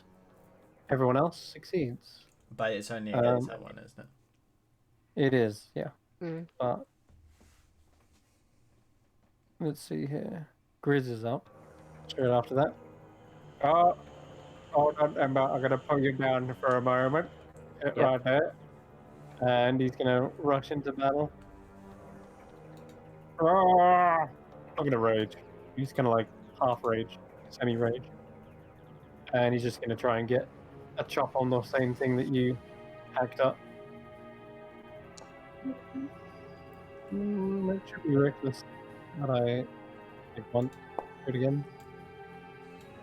Wow. I like the thing in this case as Grizz goes to do it, he sort of imagines the wolf from the Feywild and like that sort of throws him off. Yeah, he's like, oh no, wait a minute, don't we know these puppers? I swear we saw these on the throne room. These are friends, right? Tanner, you are frightened. What do you want to do? So Tanner, looking wide-eyed at this one, is going to run back. And I can no longer see it, yeah? Sure. I shoot at this one. Meet your friend. Well, You have disadvantage. No, I do not. whilst- Yeah, you only have disadvantage whilst your object of your fear is in line of Line of sight. So sight. yeah. So Alrighty. if I can't see it, it doesn't exist. However, Mm. as he runs away, he'll say, "Die! Kill it!" And you, Got I'm it. gonna the Got say- it. you you know what? swear you hear Ember in his voice. Oh yes, Ember you know what I'm somehow gonna takes do? It's over. I'm gonna concerning. veto- Yeah. I'm gonna veto that and say you still have disadvantage because this is a howl within 300 feet, so it doesn't have to see it. It's as long as you can hear it. So I'm No. afraid disadvantage still. Mm, Even if I'm not targeting that one. Nope. Even if you're not targeting that, the source of your fear is still active and you can hear it. So Okay. it's a terrifying howl. It's not terrifying visage like dragons or something, or presence. Okay, and that is still a hit, by the way. I'm just going to change his AC. Ah. Fuck you. Oh no, didn't mean to do that. How do I roll damage? If it misses. Just roll it. Just roll again. Hit it. Uh, There you go. Wait, you trying to? Of course, this one's got 12,000 AC as well. still not doing damage. Yeah, Yeah, because it has 12,000 AC.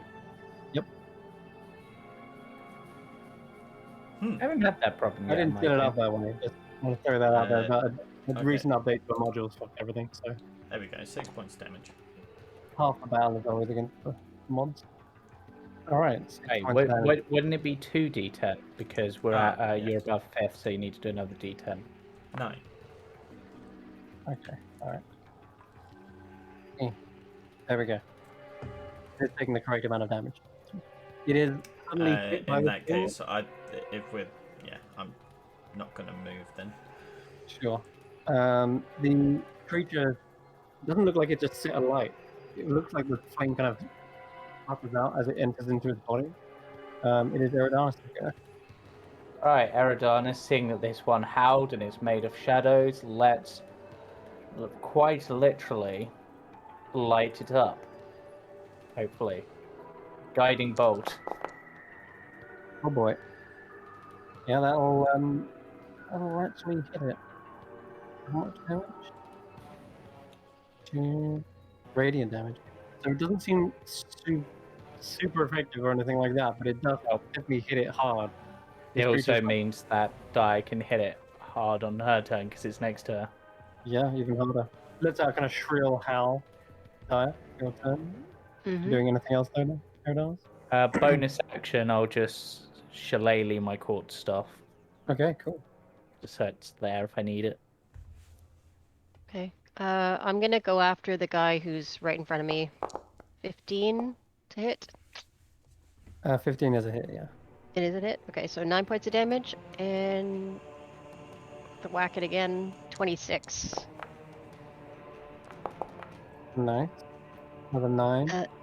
Okay, if it's still up, I'm gonna do Advantage on the first one, by the way, if you wanted to roll again to see if you got the crit. okay. You didn't. But Nope, but worth it a would have been try. cool. Yep. And let's unarmed strike it as well. Ooh, 25 to hit. Oh, okay, yeah. With that, the quarterstaff does seem to be like separating it into sections, and eventually it's just its head is there floating, and as it kind of like goes towards you and bite you, you just punch it square in the nose, and it's gone, disappears. Oof. Okay, that was weird. Okay. All right. Does that end your go? Yep, that's me. Okay. Let's see. I think this one is gonna right in front of it try to bite into Grizz.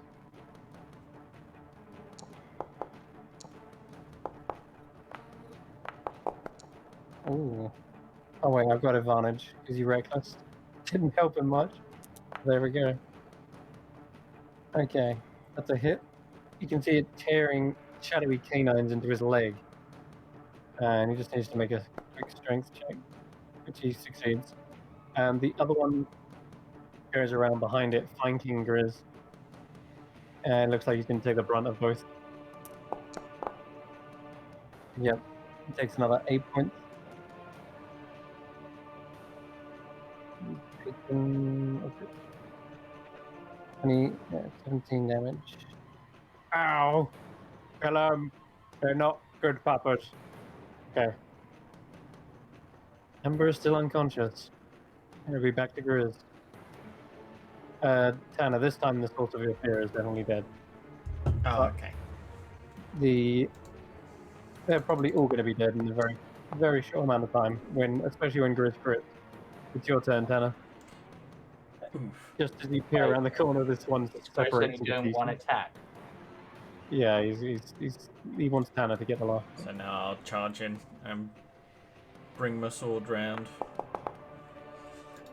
And just because I can, I'm gonna hang on. add. No, I don't. I bring my flail round. Not my flail, my glaive. With That's glaive. one. Yeah. Man's moving up in the world. I'm just gonna quickly add that. Can I, please? Hold on. Try it. No. Okay. I'm just gonna. There we go. Oh, there it is. Oof. And with one last poke with the glaive, you see the shadowy mastiff disperse.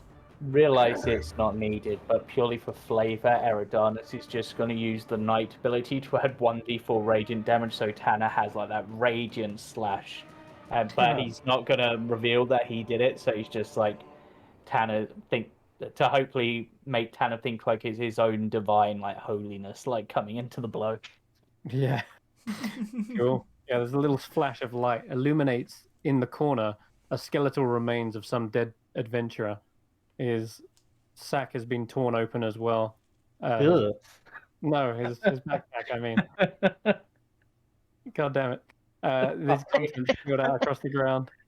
Is there anything good in the empty sack? I'm glad it's in I would like to rate it, please. For God, heaven's sake. All right, sure. Go ahead and roll me an investigation check. Just really root around in there. Investigation. Eridanus just sort of looks at Ember and is just like, Grace, you'll need to Okay. pick him up. I'm not that strong. Oh, yeah. I can't carry his ego. Oh, my 21. Lord. Whop. Well, let's see what's inside.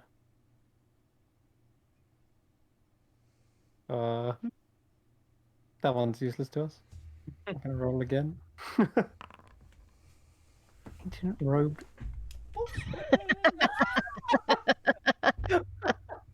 I love it. I'll keep that one.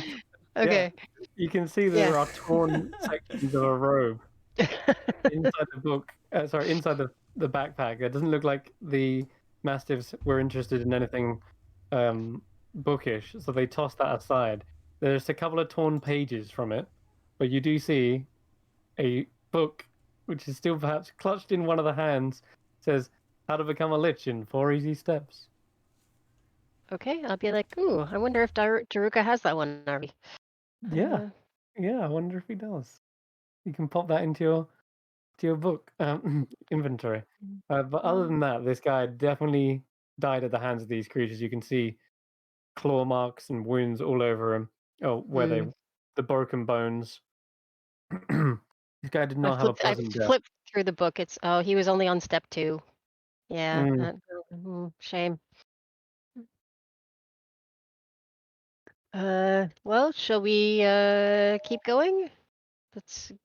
If we look at the next door, like this door here, has it got the grooves in it that we can open? Yes, all of them do. Every single Okay. wall, just to make things a little bit awkward and complicated. Grizz is limping over to Ember. Ow. Ow. Ow. Okay, I got him. Which door? The one we're right in front of, or this one? What do you think? Just very, very quickly, would we be able to take a very quick break? Yeah. Just because James Lost power. Yeah, he booted his Ooh, power cable apparently. I'm Oh, there we go. in, but for some reason, the Foundry seems to think I'm still in the game when I'm not. It'll Okay. time out. It takes 2 or 3 minutes. So shall don't we mind me. shall we But if take you a wanna quick take- break though? Because it's 20 past 8. Sure. Take a quick Yeah. 5-minute break. We'll be right back. Sounds good. Yeah. All right, back in a sec.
And welcome back.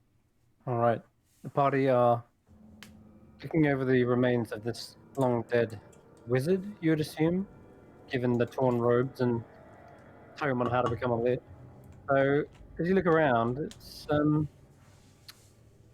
evident that he must have fallen down, because there is actually a triangular hole in the end of this chamber here, leading all the way up. Exactly the same as this one in the bottom right.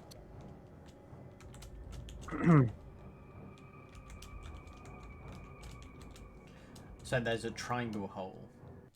Yes, So in the there's ceiling. a second chute then. It goes. That's correct. Okay. And Okay. oh yeah, you can also see this guy's legs were definitely broken on impact, and he's probably mauled by the mastiffs, unable to escape. Okay. Oh, as in there's a hole in the roof. Yes, a hole in Oh, the I ceiling. see. Yeah. So you look up; it's completely dark. You can't tell how far or where it goes. But it's exactly like the one you came down in the first place. And you have seen multiple entrances to this one place before. Gotcha. Should we try and lift this one? Yeah. Why not? Why not? Okay. Rinse and repeat. Lift. All right, give me Yep. strength. This one, you heave, and still, not getting anywhere. And Any that's guidance? 3 now. You can guide him, yeah. Yeah, I'll guidance. Why not? Let's add a bit of extra oomph to that. Hey. It feels like you put the same exertion as what you did to lift the other one, but it's not budging, not even an inch. This can't be one that you can lift. And that's 3 now you've tried, you haven't lifted. And you do feel a little bit sore in the arm, just sore. It's not major, but Strange. I wonder what the pattern is. I would have thought it would be going around in a circle, but That's what I thought as well. all right. Do you want to try this one down here? I'm gonna take a breather on this one. Oh, Grizz, Grizz, can you help me out here, buddy? yeah. So we just put the sleepyhead down. I can take him. Okay, doke. All right. 1 second. Just so that you can have a visual aid, I'm going to place one of these down on the map. There it is. Uncle. You can see the triangle now. Yeah. So that's in the ceiling, and then the other one is over here in the ceiling as well. Cool. All right. Which one are you pinging? Which wall? This one here, right in front This of me. one? Okay. Yep. As you try to heave it, give me a strength check. Athletics. Oh no, my triangles.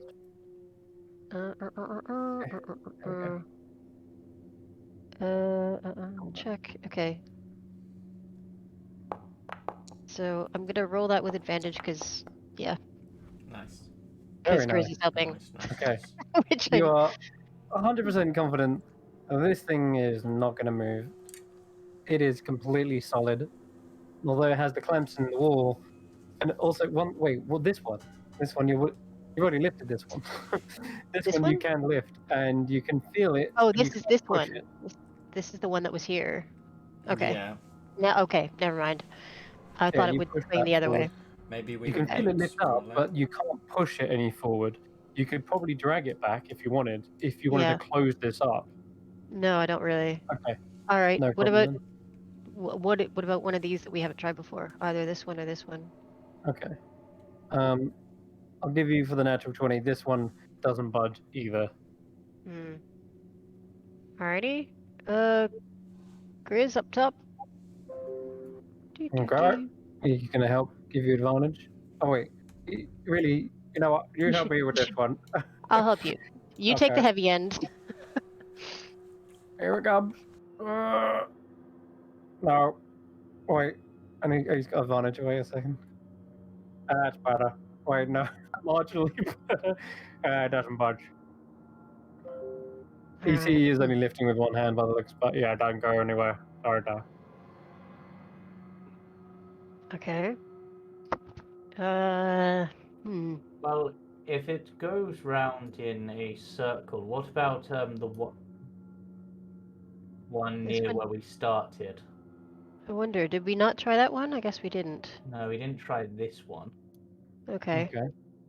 And maybe it's a further round circle. Grizz, you want to take the heavy end? Yep. He goes and gives it a shot. He's not rolling particularly well. With advantage though. I'm gonna give him the guidance as well. Give him guidance. He thinks he might be able to lift it, and even if he was just short, you may see a bit of give, but there is none. His wall is completely solid.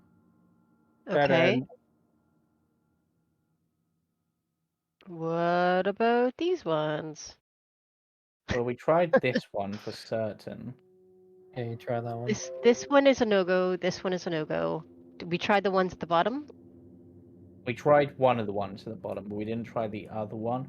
There So is a similar set of handholds there. So I'm wondering if perhaps... Do we have a way of marking which... Oh, never mind. Derek's doing it. Yeah, which door goes where?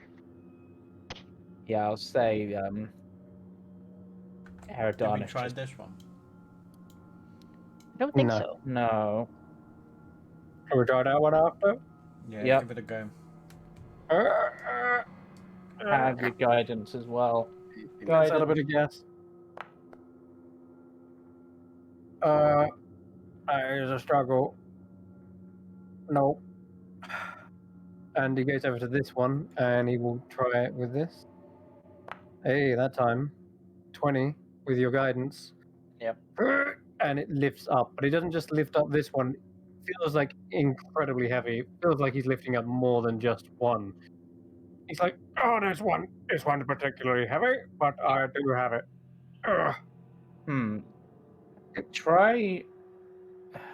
Aerodonus thinks for a moment, and it's just like, put it down for a sec, Grizz, and try perhaps moving this one that we've already moved and pulling it back up, because it might be that like one stopping the others from moving. Sure. He comes over and yeah, I will guidance him again, just for the aid and you know what, Dai's done a lot of lifting. Aerodonus will help with this one instead. Oh god, thank you. My hands are so tired. Okay. Let me just think. Grizz is not performing well on this one. He rolled so bad he cannot lift it. I know we can lift this one, but it's a bit too heavy. It's alright. Aerodonus considers if he's got anything in his repertoire that might be able to help. No, I don't have any of my conjuration spells. I mean, What about using this staff as like a lever? You said you thought something was on the other side of this one, right? Because it seemed to be able to move. It lifted. It definitely lifted. Based on how thick these walls have been, they're not more than 5 feet thick, are they? No. You know what? Screw lifting walls. Let's make a hole. On these walls? I'm gonna try. Your spell fails on these walls, I'm afraid. Seems like they're magically resistant. How annoying. But a worthwhile try. Yeah. Well, I'm not very strong either, but... Seems like some magical ward has been placed over this place. And I think this is the first time you've tried to actually affect the walls of the hut itself. Yes. Which makes me think my plan to break into the vault might not work. You've just come to the conclusion that certain spells might not work in the hut. Well, we've learned something. That's the point. Tanner, is Tanner rested up from not? Tanner he's done, what is it, 4 wool? I can't remember. 3. You've done more than 3, but I've counted 3 as in the ones that didn't budge. Oh. Yeah. What's your con mod? 2. So, yeah, you can keep pushing on, Tanner, but it's a bit of a struggle. Roll me a Constitution saving throw.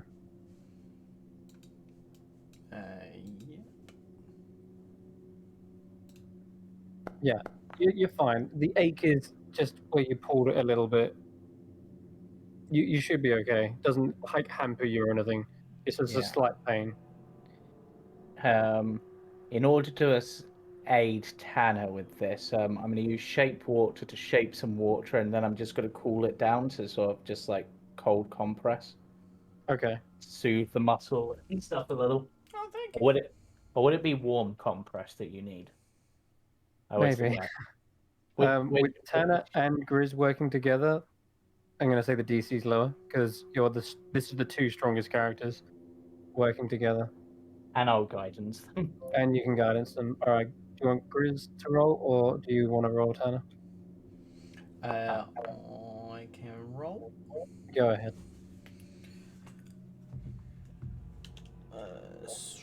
Skills, athletics. Nice. Yeah, this door, it is heavier. You can feel it, but it does move, and you can either choose what to do with it.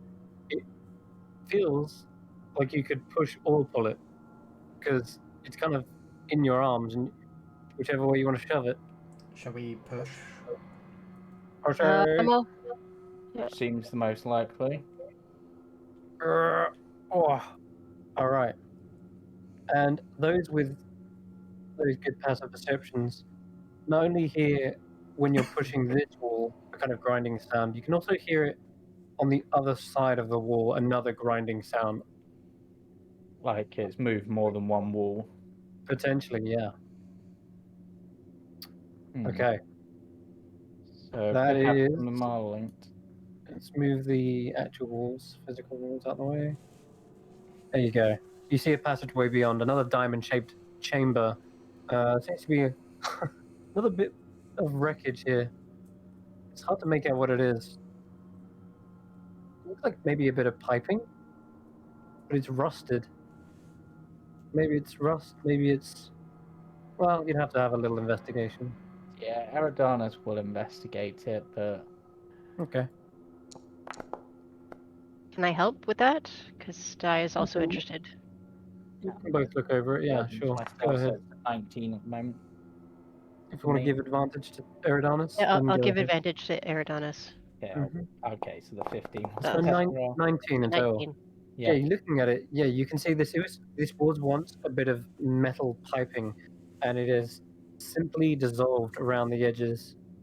It looks similar to what you might have found in, say, Dr. Geralf's Halls of Reanimation, but it looks discarded and tossed down here.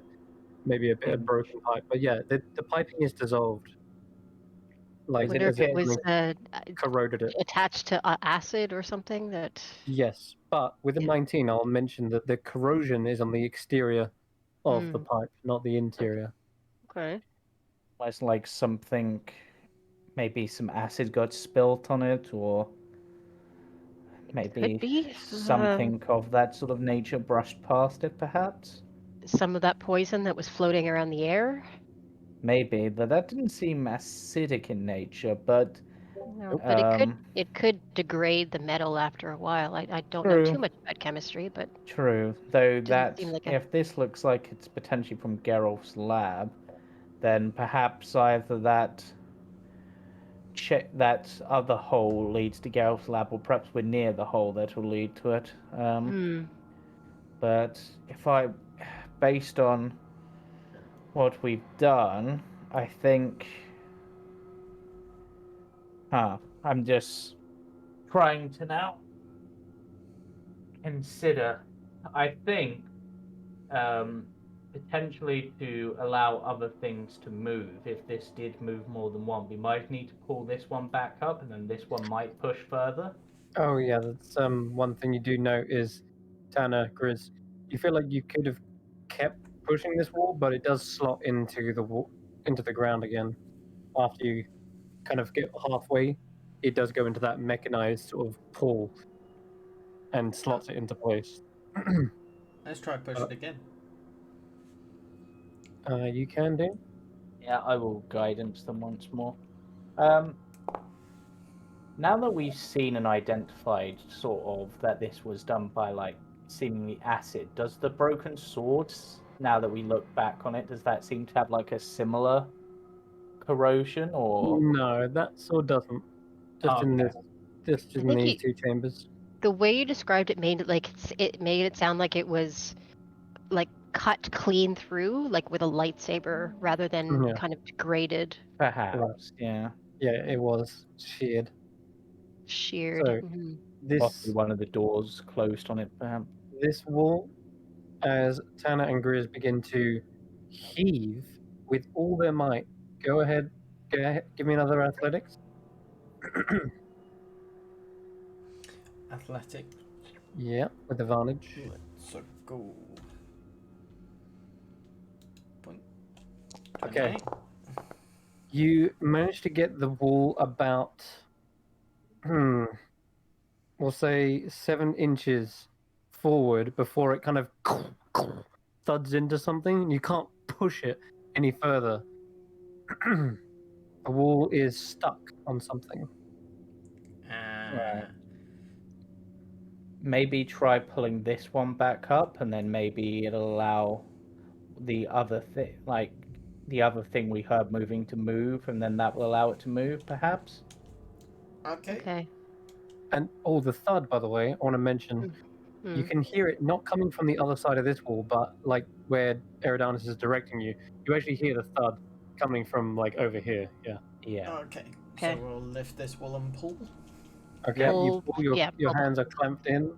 Yeah. You get to about the Guidance halfway initiative. mark, and this is where you are introduced to the actual difficulty of this puzzle, and that is that when you pull it, you feel the mechanism lock into place. It is now going into a push mechanism, and you're unable to get away from it with your hands clamped in. Both Tanner and Dyer end up on this side of the wall. What? However, good news is you have actually revealed the other wall to be exactly as you imagined it, Eridanus. We try and click it first. Oh my god.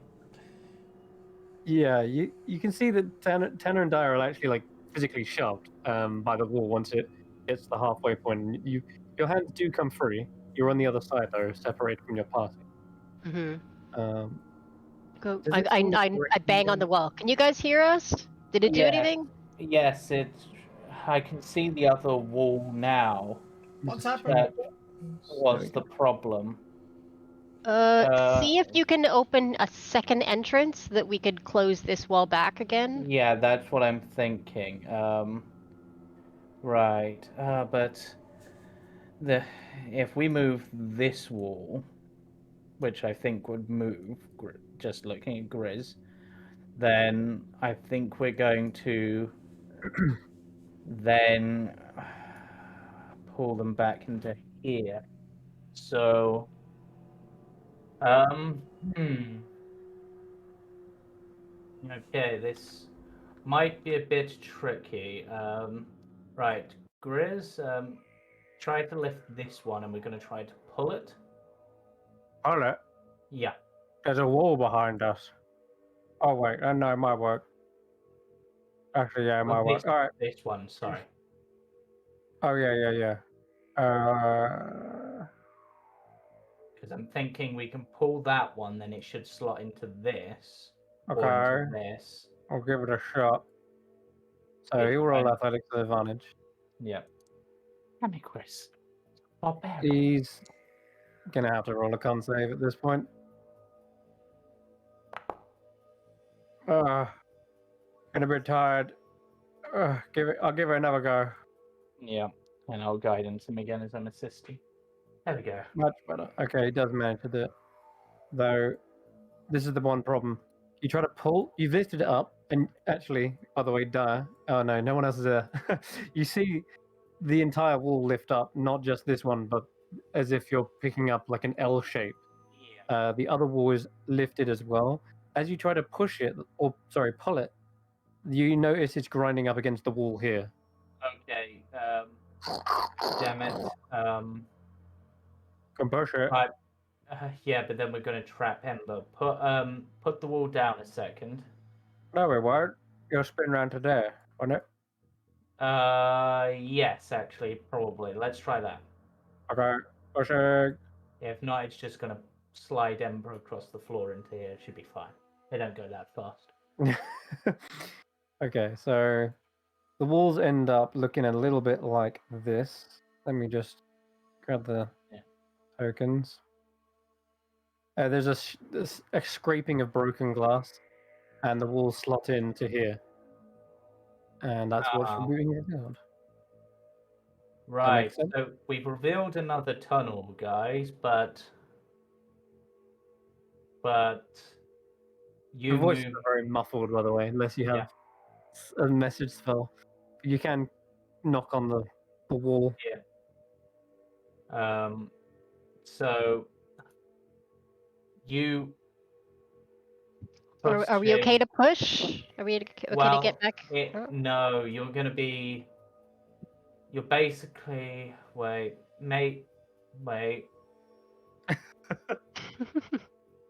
Oh God, what is happening? Right. Grab. Jesus, no. Grab Ember and bring him through to here, Chris, because I don't think I can carry him. Okay. Dragging him in. Okay, then if we lift this one and rotate it, then it will end up there. Yep. Theory. But then when they push that, they're gonna have their one. And we push the one that we're against, push it up, like to the so that it's blocking that north side. You felt the hinge was on this side, though. Okay. It only goes one way. Mm. So I feel like some doors could have moved more than one way. Am I just imagining that? I feel like this one can definitely. Like it's okay. gonna rotate round more, but I'm just trying to think if we rotate this one around enough. So rotate it once, it'll end up there. Rotate it twice, it'll end up there. Rotate it 3 times. Feel free to pitch in as well, Derek, if you've got a solution. I'm happy to help. I'm happy for you guys to help each other outside of game if it's like a puzzle. 3, and then where would that then lead? That one's mechanical work here. These are two apart from each other, right? So so if this one was rotated to here, there would be a slot here, and it would be there. So, well, why don't we just see where this goes? That's. But I don't think it's gonna because none of the others move at all. Okay. It's trying to get them back to us. Well, they're stuck in there, aren't they? They're gonna have to move that one at some point. Yeah, I'm just trying to work out the best way to move this. Well, James, the reason why I put the 2 lines is because I was gonna mark like wall set number 1, wall set number 2, wall set number 3 kind of thing. So that wall up there moves concurrently with this one down here. So if you move that, I think it opens up the other one. No, this wall here moves concurrently with this wall here. Does it? Okay. Yeah. I will mark that. I think but like this wall wouldn't move until we moved this wall. That's what I thought. Because when we were trying to push it, we were pushing this wall against that wall. Oh. There was a wall in the way. There was a wall in the way. Mm-hmm. So this one here, James, is number 3? Yeah. Okay. So those two move with each other.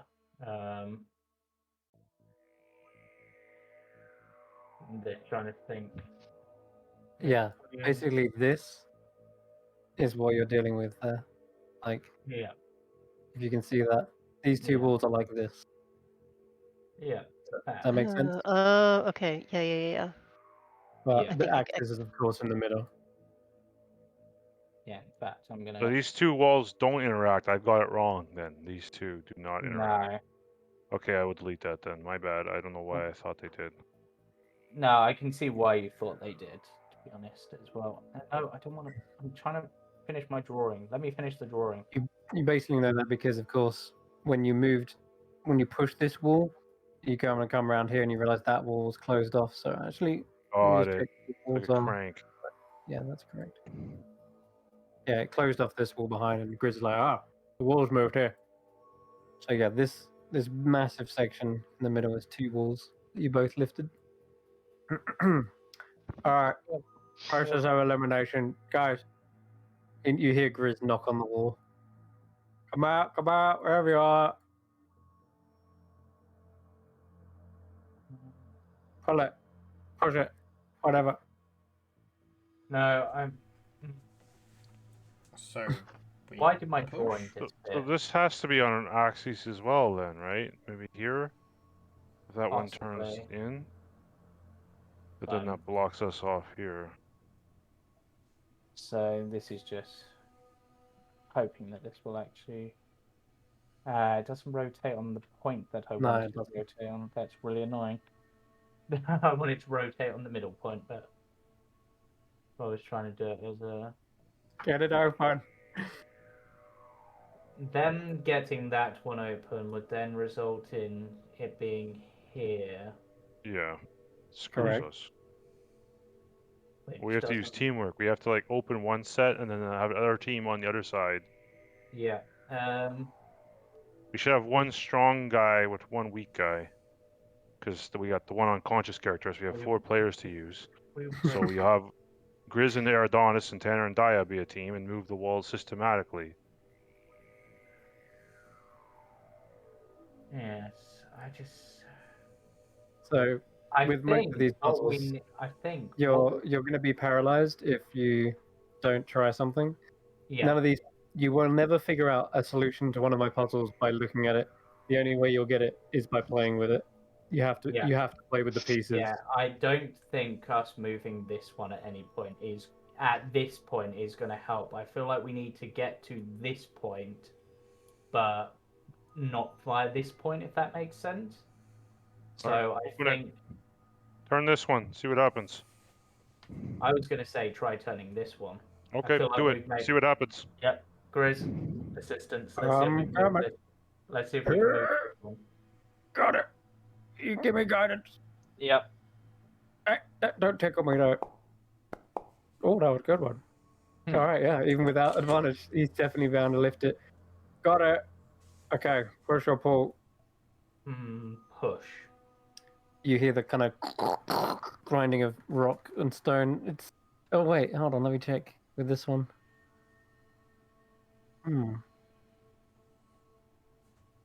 No, correct. This does open, I think. 1 second.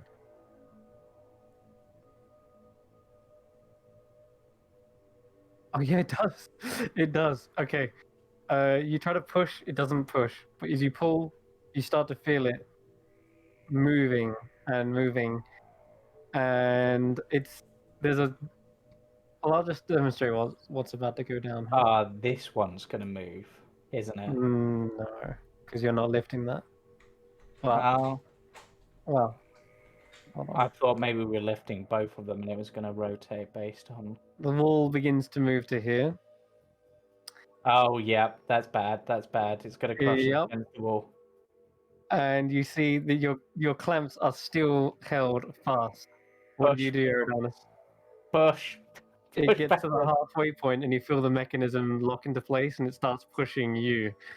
And Ger's like, uh-oh. This is bad. This is bad. Ah! Oh, Grizz is boy. just gonna flinch and try to yank himself free.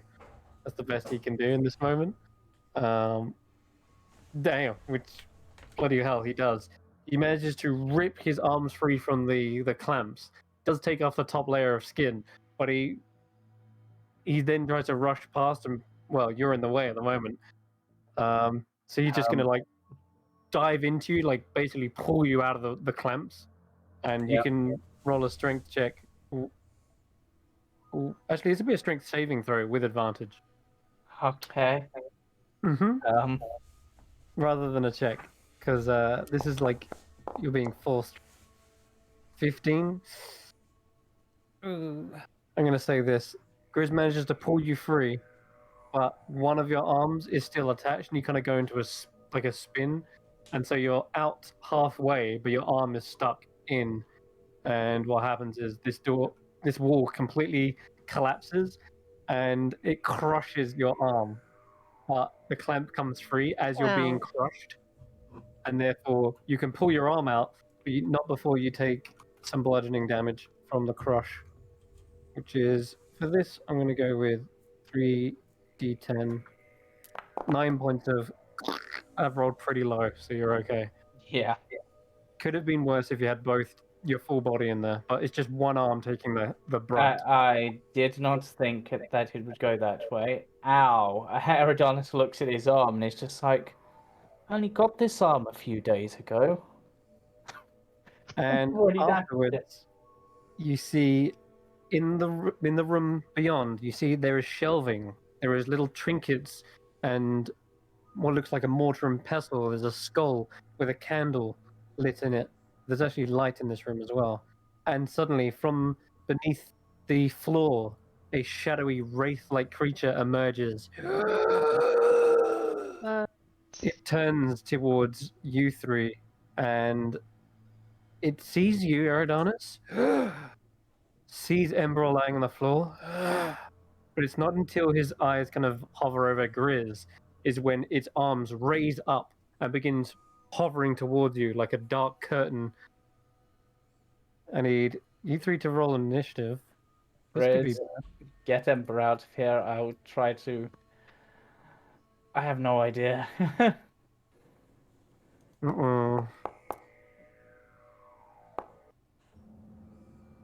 Okay. It is up first. Seems like it heard you were having your arm crushed for a bit, so it makes sense this thing flies forward and it shoots straight through your body, Eridanus, and into Grizz, even though you are the closest target. And it goes straight for its life drain on him. And that's going to hit him. You see Grizz choking as this creature's wrapped its void-like hands around his throat. You have to roll a quick con save. Doesn't like losing his HP max. He does it. Grizz like tries to pry his hands away for a moment, but it doesn't look like he's actually pulled him away, but rather just his hands have kind of like sort of stretched the shadowy creature. That's it for its go. Grizz is up. Pulls himself away and like, alright, that's it. Had enough of my life being drained away. Gonna go for a great weapon master swing on this thing. Ooh, 12 misses. Damn. He's so bad when I roll Grizz, honestly. Second attack. It's not even a meme at this point, I just roll crap. Okay. Swing again! Oh my god! It's so poor. Oh no! He's a bit tired after all the lifting. Eridanus, you're up. You cannot be here! Eridanus. Oh no. Say what? Oh no. Eridanus is gonna risk it and take a step back as it seems focused on Grizz. It does not take an attack of opportunity. Okay, let's see how it likes this, and unfortunately, I have to cast this at 5th level. Oh god. 5th level Moonbeam. So okay, radiant damage would have to make. The creature taking radiant damage. That made me jump. All right. And I have this bonus action will go into archer form, and as part of that, I will throw a Nissa's arrow at it. Okay. Oh! Damn, that's some juicy radiant damage too. Okay. Yeah, this thing flails in the light. It is not comfortable being hit with this type of damage, for sure. It only takes the damage at the start of its turn, but... It does, yeah. I'll mark it when it comes around. But it did get a 16, so... Yeah. That's a fail, yeah, cool. Excellent. Alright, it is quite damaged from this. Ember lies on the ground unconscious, and Drew is like, quickly just move him away. He kind of steps over the body of him, brings down the axe. Gotta hit this time, come on. Okay, finally. And the magical weapon flares up as I roll... No, it didn't roll a 10. Did I? No. Okay, but it still seems like it's magical enough that it actually affects this creature. And as he slices a cross-shaped pattern in the body, it inhales and separates from the light that has just burnt it away. As it strips to the ground in tethers of shadow, you see it call out, and it says, "You have visitors, madame." And it fades away. That's why it went for Grizz, because it's protecting them. You had to dispatch the Wraith in pretty quick fashion. The Moonbeam is the last thing that it burns up in. I'm going to keep the Moonbeam up as it lasts, like, a bit of time. Okay. Yeah, it lasts a minute, so I'm just like... It's a 5th level spell, I don't want to waste it. No. And I'm just going to call out and be, "Excuse me, Miss Mudwallow, are you here by any chance?" There is a cold chill in the air that swirls around in the corner. You see this broken barrel slightly rattle. And as you kind of turn around swiftly, you suddenly see a figure kind of coming out of a smoky, almost like gateway. It's just sort of stepped through. There is a long, hunched figure, gangly limbs, the rattling of bone trinkets, and there is a set of, well, her hair is just like dangling in front of her face. It is indeed Mathilda Mudwallow before you that steps out of this kind of misty gateway, and she looks and says, "Oh, you finally found us." Yes, and much to Grizz's annoyance, we are not here to, if I remember the words correctly, cave in your skull. This time. And who are you? Oh, I'm Eridanus. I'm new to the group. They met me in the Feywild. It's nice to meet you. But essentially, we are here to ask for your assistance. We had a recommendation from the Tinker Hags that you may be able to help. I'd feel more comfortable if Grizz put down that axe. Grizz, put away your axe. Roll a quick persuasion check. My guidance myself, because this seems an important one. Oh no. Oh no. 6. I'm gonna say, Grizz, for Ember's sake, This guy's gonna ruin my head. No way am I putting my weapon down. Grizz, for the sake of Ember, put the axe down. Let me get past. He sees the moonbeam, by the way. Yeah, I'm just like, he's currently at bay due to my moonbeam. Let's Oh yeah. Keep a leash on him, yes. Yeah. Technically, moonbeam. Actually, because it was so shit, I probably wouldn't have guidanced, I guess. I'll tell you what. why don't just you step into my office? Grizz, you can stay out here until you've... Yeah, keep an eye on Ember. I'll go speak with Mathilda.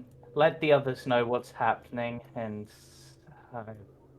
Aerodon's just right. Nice office you have here. She extends a hand. Come in. Do you take her hand? Yes, in this case, why not? Let's just go with it. She, with her other hand, that was kind of hidden behind her like ragged cloak, pulls out a small little pin and pricks you with it, and you see Eridanus pop from existence. And Eridanus, you appear suddenly inside an ethereal realm. Everything's grey and misty, but you can see the triangular-like formation of this chamber is set out in much the same fashion. There are just more shelves and more like trinkets and tables laid out here. And there is also Dreldy's toe stealer sitting in a rocking chair, and she looks at you with these beady eyes. And there is even like a bed set out here as well.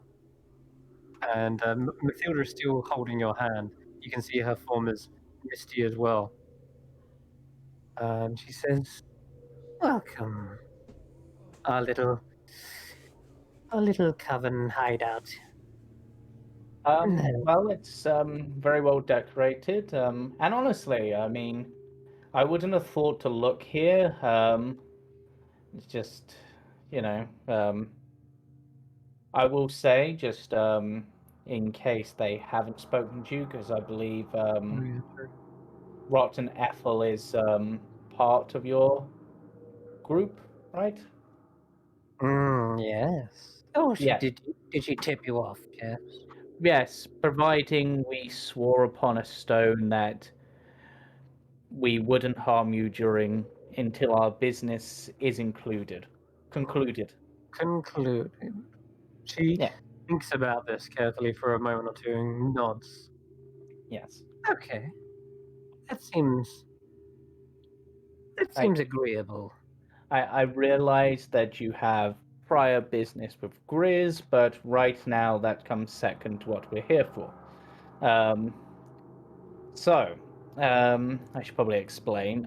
So our friend Ember, sure you're aware of him, fiery guy, likes to talk a lot, very full of himself a little, but he is currently in a sort of mental battle with one or two other individuals, and in order to ensure he comes up on top, we were hoping to maybe find a way to get in there and assist, but the Tinker Hags advised that maybe you could combine something called a telepathic bond with something called nightmare haunting, maybe to get us in there. Oh, that's quite an interesting idea. Pull him in. Let's have a look at him. Can I? Yeah. She takes you back in much the same fashion. Right. Appear. Heridanus will have dropped his moonbeam at this point because he's going to have to go through it. Grizz has rushed forward, and he's like, "Where is she?" Grizz. Go see if you can work out the puzzle to help the others. I'm going to help Ember, and I'm just going to drag Ember over there. Okay, speaking of the others, you would have heard a commotion. Did you want to push the wall? I say to Tanner, I don't want to push anything until we know that it's safe, just in case we block someone else or knock them over. Can you hear what they're doing? I put my ear to the wall. I can't hear anything now. You come over, you hear a tap tap. Grizz? Ember and her daughters are going to talk to Hag. They found them? It's just us now figuring this out. Can you pull the wall? I can, not on my own. You can push it there. Yep, we can push from this side. Wait, where do I go? He steps back, but yeah, you're free to push the wall. Okay. Go ahead, give me a quick strength check with advantage. Are you ready, Di? Yep, all set. 1, 2, 3. Nice. Look. Okay. The wall is lifted. You hear Grizz getting kind of pushed back. Wow. And then his voice goes muffled again. Oh, it's closed. Over here. Now, You did hear him for a second, though. Oh, Like he was how- on the other side. Because he was here, he would have got pushed back. Mm-hmm. right. Okay, now push from your side. I need someone else. Damn it. Eridanus, come back. Alright. So, Eridanus, you see Ember's body is pulled into the ethereal first. And Mathilda has to go like one at a time, right? Yeah. So you are left here for this moment on your own. And Grizz, before he has a chance, comes back like, I saw her.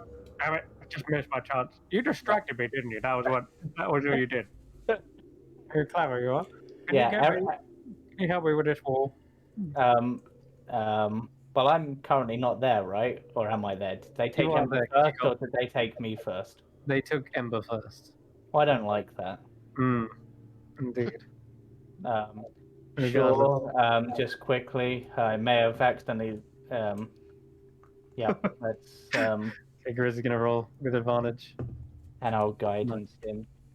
Okay, so now the door or wall goes back the way you pushed it. Exactly the same way. Now it slots back into the other side. Oh, there you go. Yeah, Oh, that was okay. actually easier than I was making it out. Yeah, Okay. that's what I thought. Glad to be back with you guys. Ember's currently in the ethereal. I'm gonna go join them. Make sure. So he's in the where? The The ethereal. Mathilda, can you come get me? Mathilda does appear again, just as you're explaining this. And Grizz comes around the corner. He sees Grizz walking towards and says, I'll take another passenger, but make your mind up, quick. Eridanus is just going to be like, take me and then pop back and grab Tanner. Very well. Okay, so you Gaia help keep Grizz at bay. You can stay here. I'm okay with back that. into the ethereal once again, and Grizz says, next time she comes through, and he lifts up his axe. No, not the next time. Maybe the time after that. Remember, we said we wouldn't harm her this time because we need to help out. We need to help out Ember and find out what Dr. Gareth wanted with you, right? Don't worry, we'll get them eventually. Just we promise not to this time. Oh God. All right. Persuasion. He's not. You can tell he's not happy about it.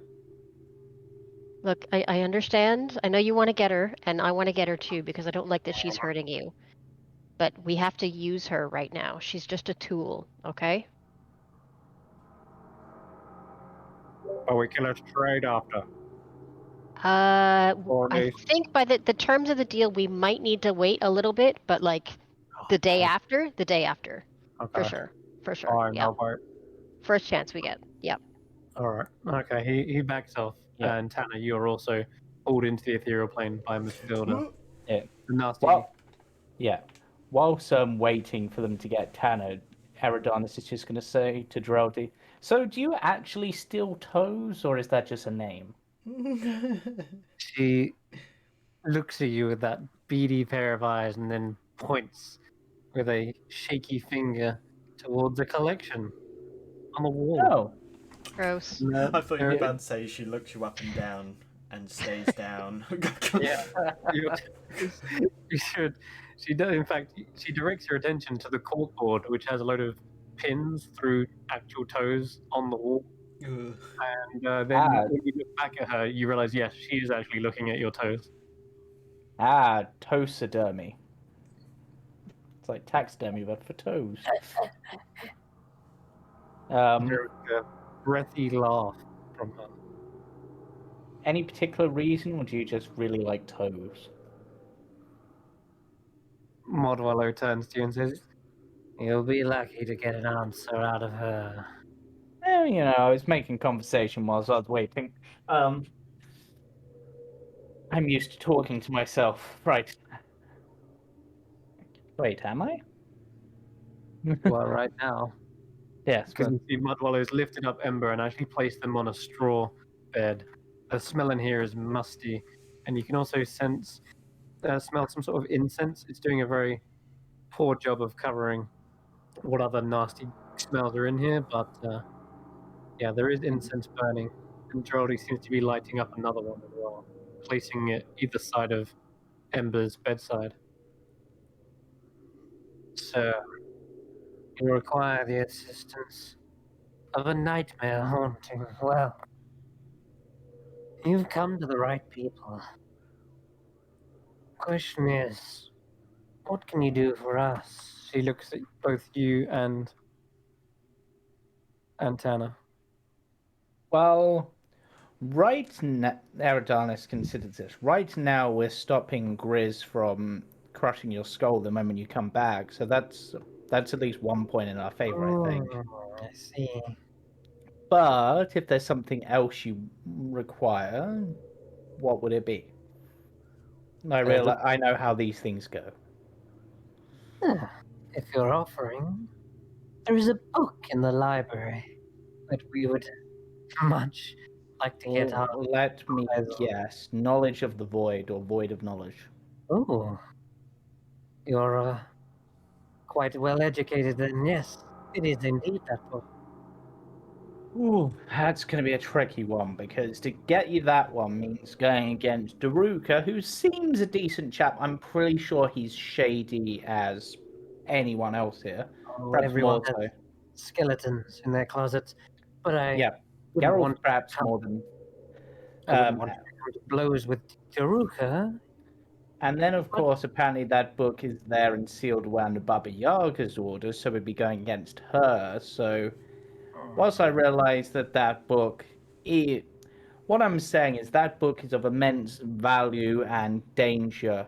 And whilst Ember's life is as important to some extent, well, maybe to the others, not necessarily to me. I barely know the guy. But what I'm saying is,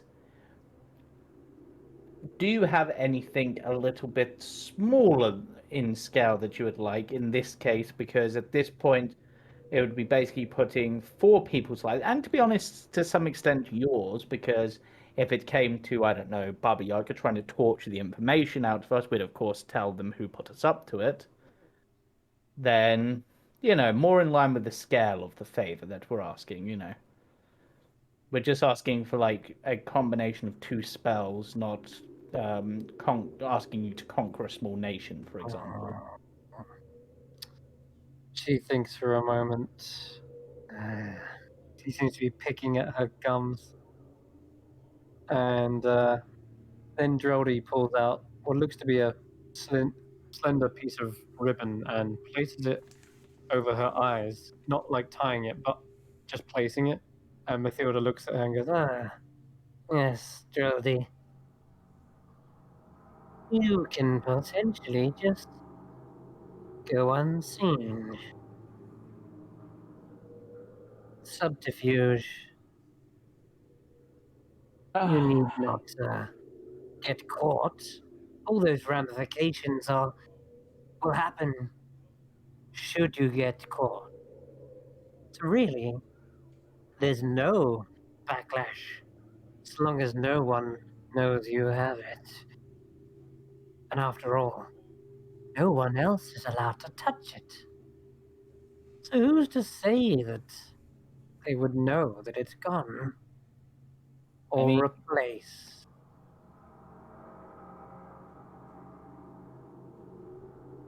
Just sort of looks at them from a. I mean, at this point, it seems like, considering you can pop in and out of the ethereal seemingly with a pinprick, that it'd be quite easy for you to go get it. I'm not sure why you need someone else to go get it if it's so easy. There is a magic binding on it. One cannot simply lift it from its lectern. So what you're saying is, at this point, you want us to sneak into Daruka's library without being spotted, scented out by anyone there, because you never know who's going to be there. You want us to steal a book that Baba Yaga herself has wanted sealed away, and in order to do that, we need to break some sort of magical seal. Am I getting the gist of this? Yes. We Would can provide the decoy. And you Right. do see Dreldy already. She looks to like have bits of string between her fingers, and it looks like she's pulling them together and stitching something in mid-air. It kind of makes crisscross patterns like a dream catcher, and you can see already there seems to be a rectangular-like formation to the string. And you see that she's pulling the thread from her own cloak to actually make this. It's shaping into that of a book, similar shape and size to the one you saw in the library. Would you, and Eridanus just watching this for a moment, quite impressed to some extent, like being a craftsman of sorts, would you instead accept perhaps something made out of glass? I could maybe make you something in exchange. Maybe a figure of yourself. I can see why they chose you to be the negotiator, but we have what we wish to acquire. No other substitute will suffice. Right. But Tanner, you are what do you think? forthcoming. Oh yes, Tanner, please. Oh, am I there? Yeah. I thought this was while you're waiting. Oh no. I'm not too sure. Could you repeat that? They want you to steal the book from the library by No. dispelling a magic on it and then replacing it with a decoy, and they will do this for you. Or you can maybe convince them to do this first, and then you have to do it after. Yeah, no, I would like you to do this now. I don't Okay. trust you from last time, so I want you to fulfill your end of the bargain before we do any kind of dealings. All right, roll a persuasion check then, Tanner. Beauty. And I'll just tap him with guidance. Sure. Thank you. And I think I'll give you advantage because of everything Eridanus has proposed and said as well. So give him a d4, and we'll see what the outcome. 19. Okay, so 19.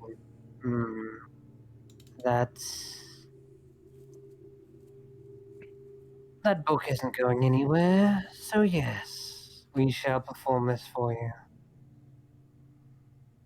Bring in the rest of your allies, except Grizz. You want to have a bond telepathically. Yeah, aren't you going to have to go get them? Because I can't pop in and out unless you've got a way for me to do that.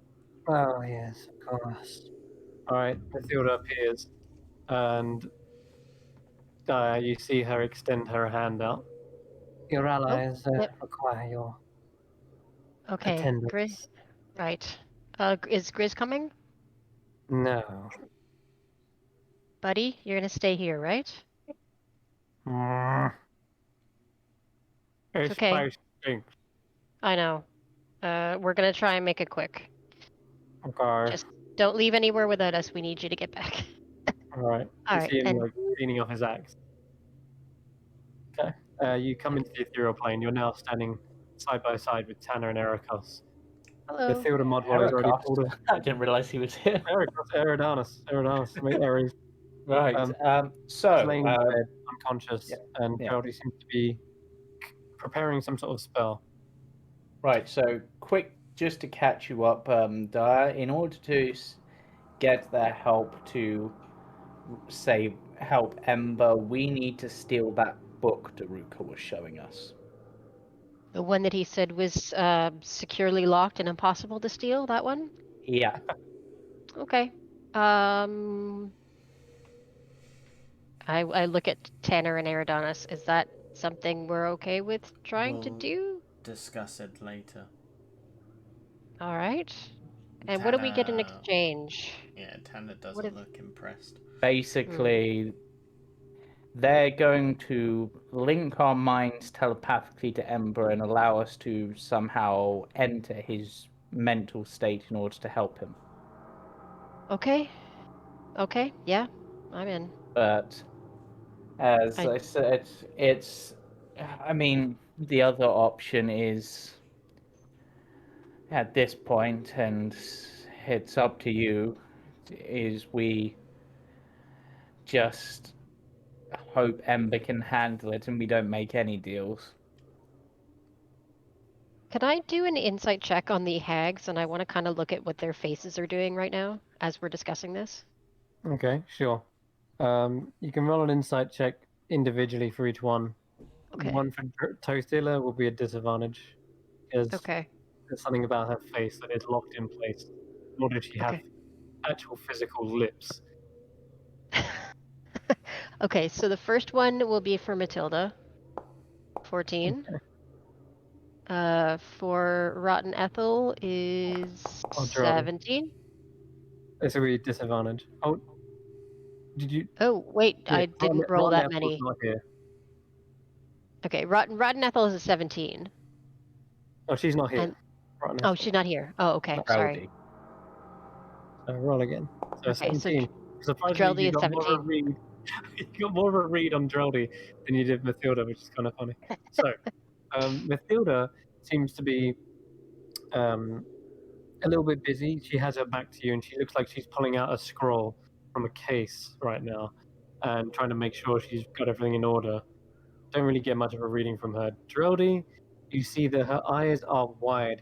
They look unnerving, but you can tell from maybe the shaking of her hands that, yeah, she's a little bit fearful of Grizz, especially in being right outside. They might be a bit cornered, but Jared, as long as they're in the ethereal plane, they don't really have anything to worry about. But that's as much of a read you get on him. I will say this: this does match up with what Daruka was saying, that they were after this book. So it doesn't sound like a lie they just pulled out their ass. It matches with what Daruka was mentioning. No, I'm more concerned about if they're going to double cross us or do something horrible to Ember. Oh, I see. Like And I believe that they want the book, and it makes sense that they'd be. But it's just, are they making it a deal in good faith, or is this a scam? in that case, I'll say that the best you can gauge is if you read that scroll that's being pulled out, seems to be part of the spell, then maybe you'll get a better idea of how nefarious it is. Okay. So it does look like a spell. Sorry, spell is involved in this, and as they pulled out a scroll, it's one that isn't usually on their spell list. Perhaps it's because you guys are going to be the ones casting it. And Is that on any of our spell lists? that's the question. She looks towards you and says, "Now, whilst you are not part of our coven, it may be difficult to perform a nightmare haunting. We can guide you through that, or do it ourselves, but it seems like you want to be the heroes and heroines, so we'd need to do one of two things. You'll have to either cast this spell. None of you are druids or warlocks, or Well, I'm a druid. then you might be able to do this." She hands you a scroll. Wait, you're a druid? Hadn't we established this by now? It is a scroll of dream.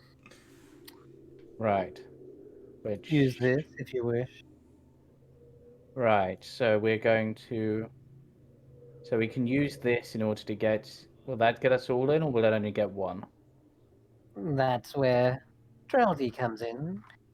And you see her pulling out more of that stitching from her cloak, and she has a needle attached to the thread.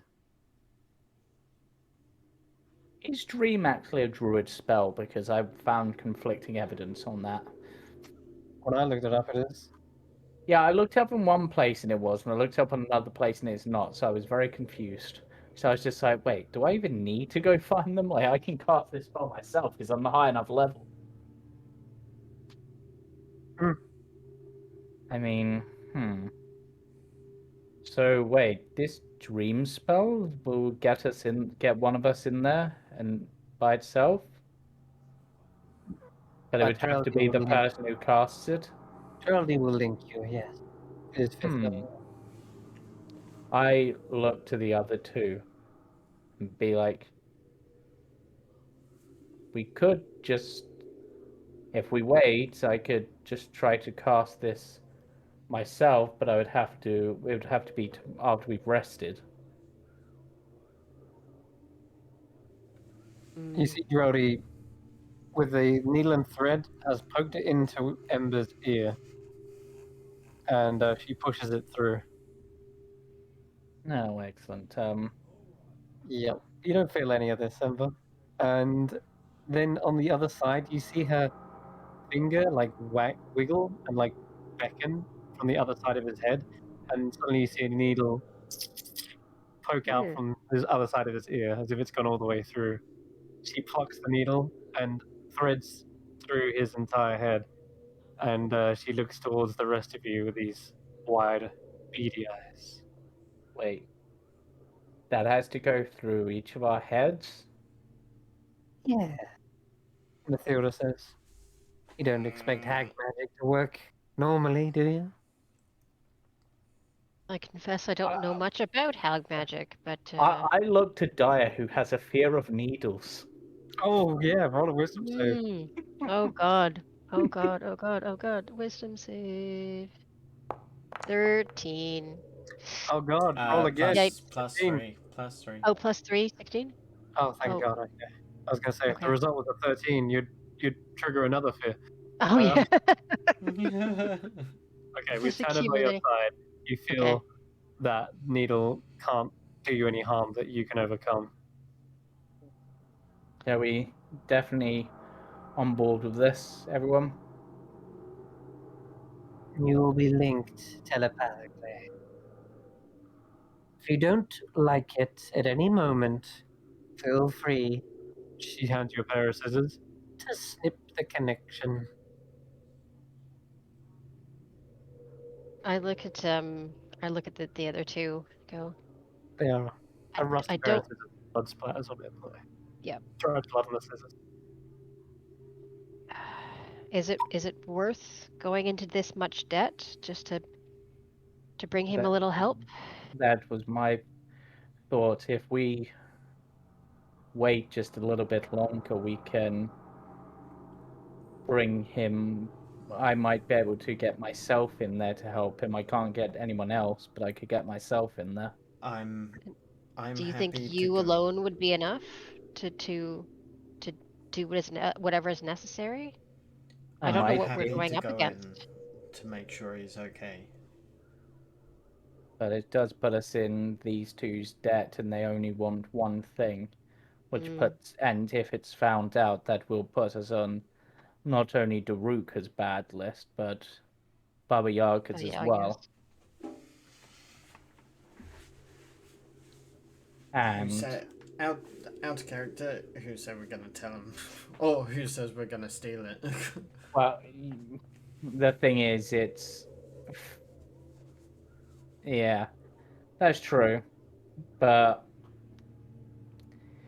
the only other thought is, even if we did try to steal it, and Eridanus is just like, I mean, it's magically protected on there, but I wouldn't be surprised, Dyer, if somewhere in that library card contract you've signed that there's something that prevents you taking a book.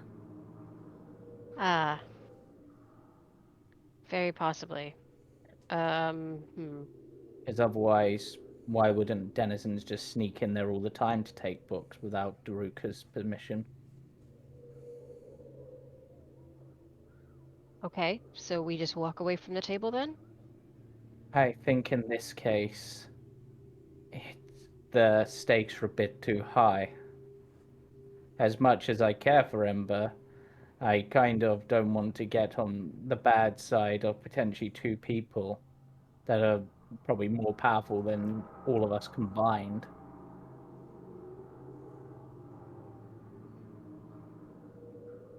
I don't disagree. But I doubt you can do it alone. I look to Tanner and be like, at this point, you're his, what's the word, term we keep using, Grand Vizier, so it's up to you. Because we're not just putting ourselves into this debt, we're putting him into this debt as well. Would he want that? No, but did we want anything from day one stepping into this hat? He just wanted the ability to control his magic, right? And be flame god supreme or whatever, because he seems to want to control all forms of fire. I'm going in. I mean, I've got to cast the spell, so if you're going in, then I'm going in. But Dyer, if you want to stay out, and actually, that might be a good idea, Dyer. Do you want to stay out and keep an eye on these two? Because we probably won't be able to physically protect ourselves. Might not be a bad idea. I mean, I can't help but think that you'll need every help that you can get, but between the two of you, you've got a lot of it covered. All right, yeah. You go in. All right. I won't help. I won't, so that I can't break any vows to Jaruka. Yeah. Yes, that's kind of my thought. You take a seat. Very well. Let Geraldine work on magic. And she pushes the needle through your ears, through your minds, and you each take 1 point of force damage. Not piercing, but force damage.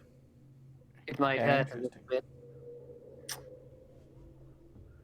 How much are you rolling 1 the point damage? of force. Oh, just one. I thought you said 1d4 for some reason. The one. Okay. Don't worry, Derek. You will be able to say one thing this session. It's all good, man. You guys are doing great. Eventually. Making demanded like a million con saves from me. Yeah, that's what it does. Are you on 60, 65? Yeah, I'm on 64 now. No, you should be on 65. I wasn't 65, wasn't I? You was on 66. Oh, fair enough. All right. She says, yeah. Should you wish for more control,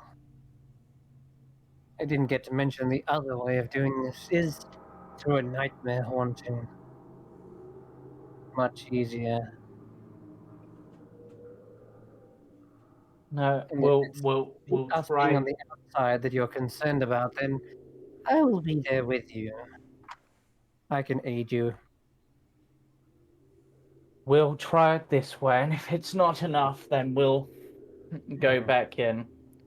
Very well. I have a weird feeling that I know stuff about dreams. The thread is pulled all the way around and creates a circuit between Ember, Tanner, and Eridanus. And she hands you the scroll. You can cast it levels, can't you? Yeah. Then no problem. No mishaps. You read the scroll, and Roll the wisdom anyway, see how well I read it. Very well read. You see Eridanus and Tanner, their heads kind of slump as they go into a trance-like state. And meanwhile, you see the thread vibrating slightly. And Jody just stares at you as this is going on.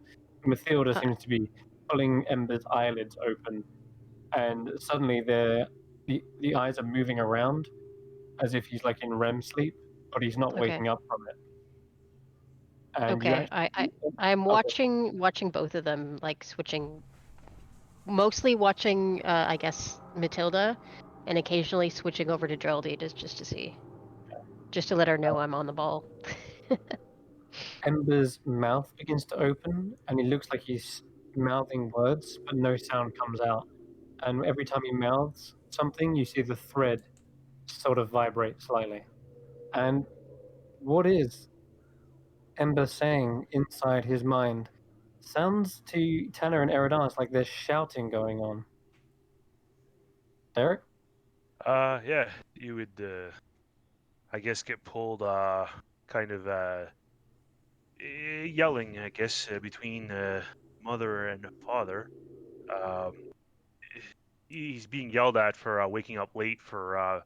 It sounds like maybe a jaunt to the past or something. He's late for school once again, and you see his father in the background, but it doesn't appear like his father. It appears more like Ludwig, who is kind of smirking, or what you would imagine Ludwig to look like, although you've seen. Uh, he's got similar to Geralf, I guess. Chris could describe what Ludwig looked like, but you should be able to figure out that it's him. I'll say that you see like a fire genasi, but it's not his father. It looks like he's got a laboratory equipment on. Looks like he's got the same kind of equipment that you saw in Dr. Geralf. That's what tips you off. It's like it is your father, but he's wearing Ludwig's equipment. So it looks like he's being basically scolded by this haunting whatever. He quickly finishes up breakfast and walks outside. You follow out with him, but you basically plunge into what would be the plane of fire. You look up and you're sitting kind of like on a rock in a field of lava and flame, and in the distance there's a large mage tower of sorts. There's pools of lava kind of gathering and floating about, and here, but instead of like blasting of flame and eruptions of volcano or whatever, it's more lightning that you hear and storm. Ember looks puzzled and bewildered as he imagines having to get to school being this far off tower, but has no real way of doing so, at least not without maybe the help of those around him.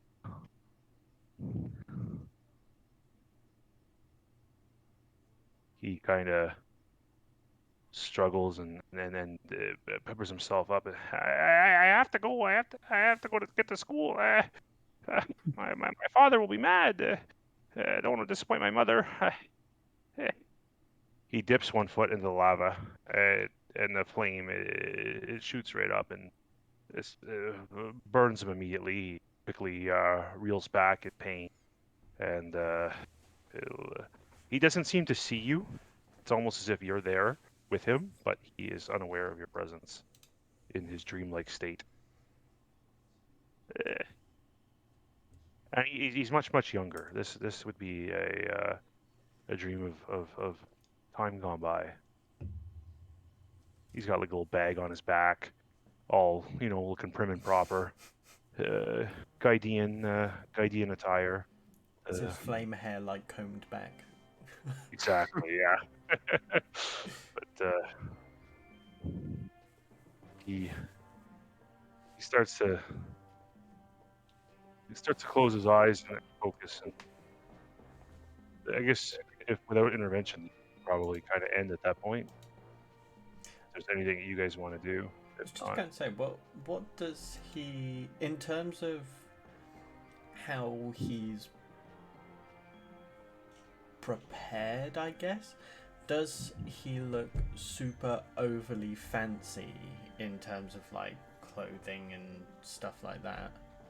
You would, in being paladin from Weep and amongst the courts and such, you'd see him.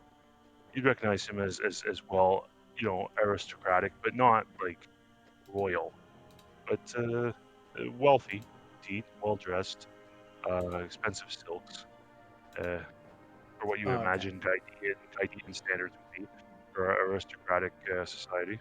Yeah. So pretty on point to what we've heard from. Yes, for sure. Okay. Proper prep school. Yeah, the prep came to mind. The Guidean version. that. There's nothing really happening here, I don't think, unless you have more. The scene will shift. You'll find yourself pulled towards that mage tower as Ember, as the chaotic nature of dreams go. He starts thinking of a dream of a date with a beautiful young witch. You find yourself sitting at a table.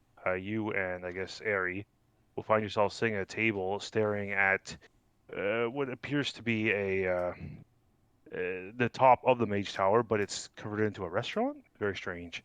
Okay. You're flanked by statues of various muses of sort that are playing instruments and other art like things, sculptures kind of. You hear like a scenes of battle outside. You do feel like you are in Gaidia as you look down. You can kind of see through the floor, which is bizarre, and soldiers and others are being attacked by would be fiery beings, and it's not good. Geralt actually walks up to the table with Ember and Elena and starts offering up bloody guts and dismembered bodies and then other non food like items and is mocking Ember like you'll never be as clever as me. You'll never be the scientist I am. You cannot outwit me, and the whole thing is just incredibly bizarre and nonsensical as dreams tend to be. And Ember looks very disappointed in himself as he feels that he's not letting his date have a good time, and at the same time, there's another table and an individual calls over, and it, once again would be kind of Ludwig saying, "Yeah, you'll never be prepared to defend. Look, you can't even defend your kingdom.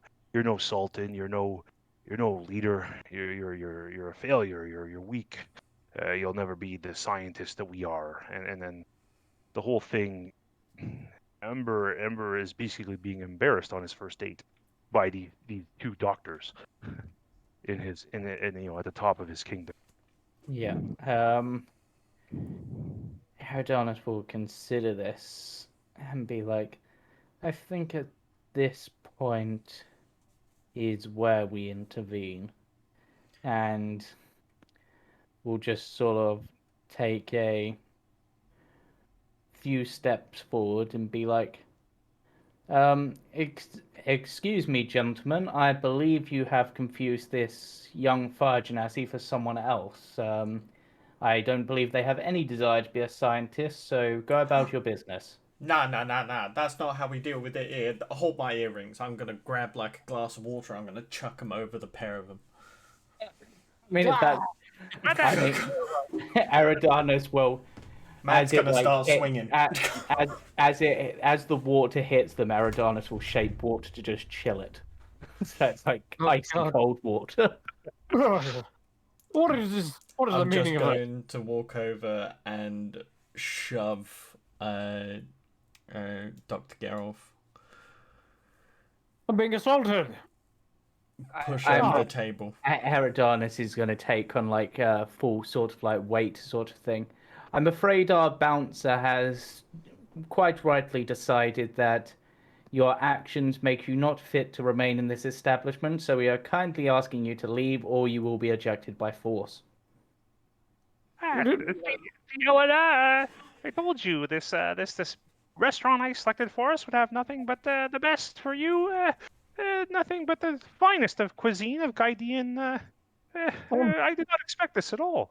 On whose authority? Oh, God. I'm just going to show you this is what Ludwig looks like. Yeah, go. There he is. Similar Well, attire. I didn't really consider the aspect of us never having seen Ludwig before, but I guess in the dream, his conscious would manifest in some manner. Oh God, yeah. How does Ember picture Ludwig? Yeah. This is Ludwig because he has seen what Ludwig looks like because he has been inside his own mind. I'm not seeing anything. Yeah, me either. Wrong layer. Oh, You're on the those wall. nice. Okay, there he is. Yes, and Well, Eridanus. because I know Dr. Gareth, I'll go for him. But just before Do you I not see will the other? turn around and You see just it look now. down to the young Ember and just say, "My apologies for the disturbance, Lord Cinderborn. Have a good evening." And I'll turn back around. Very well, Tanner. Always appreciate good service at this restaurant that you run. Yes. Nice. Dreams are funny things, Tanner. Yeah. Ember does not Yeah. say that. You Ember does not say that because he is Yeah. completely unaware that he's dreaming. You were asking on whose authority, I believe. Yes. Who are you?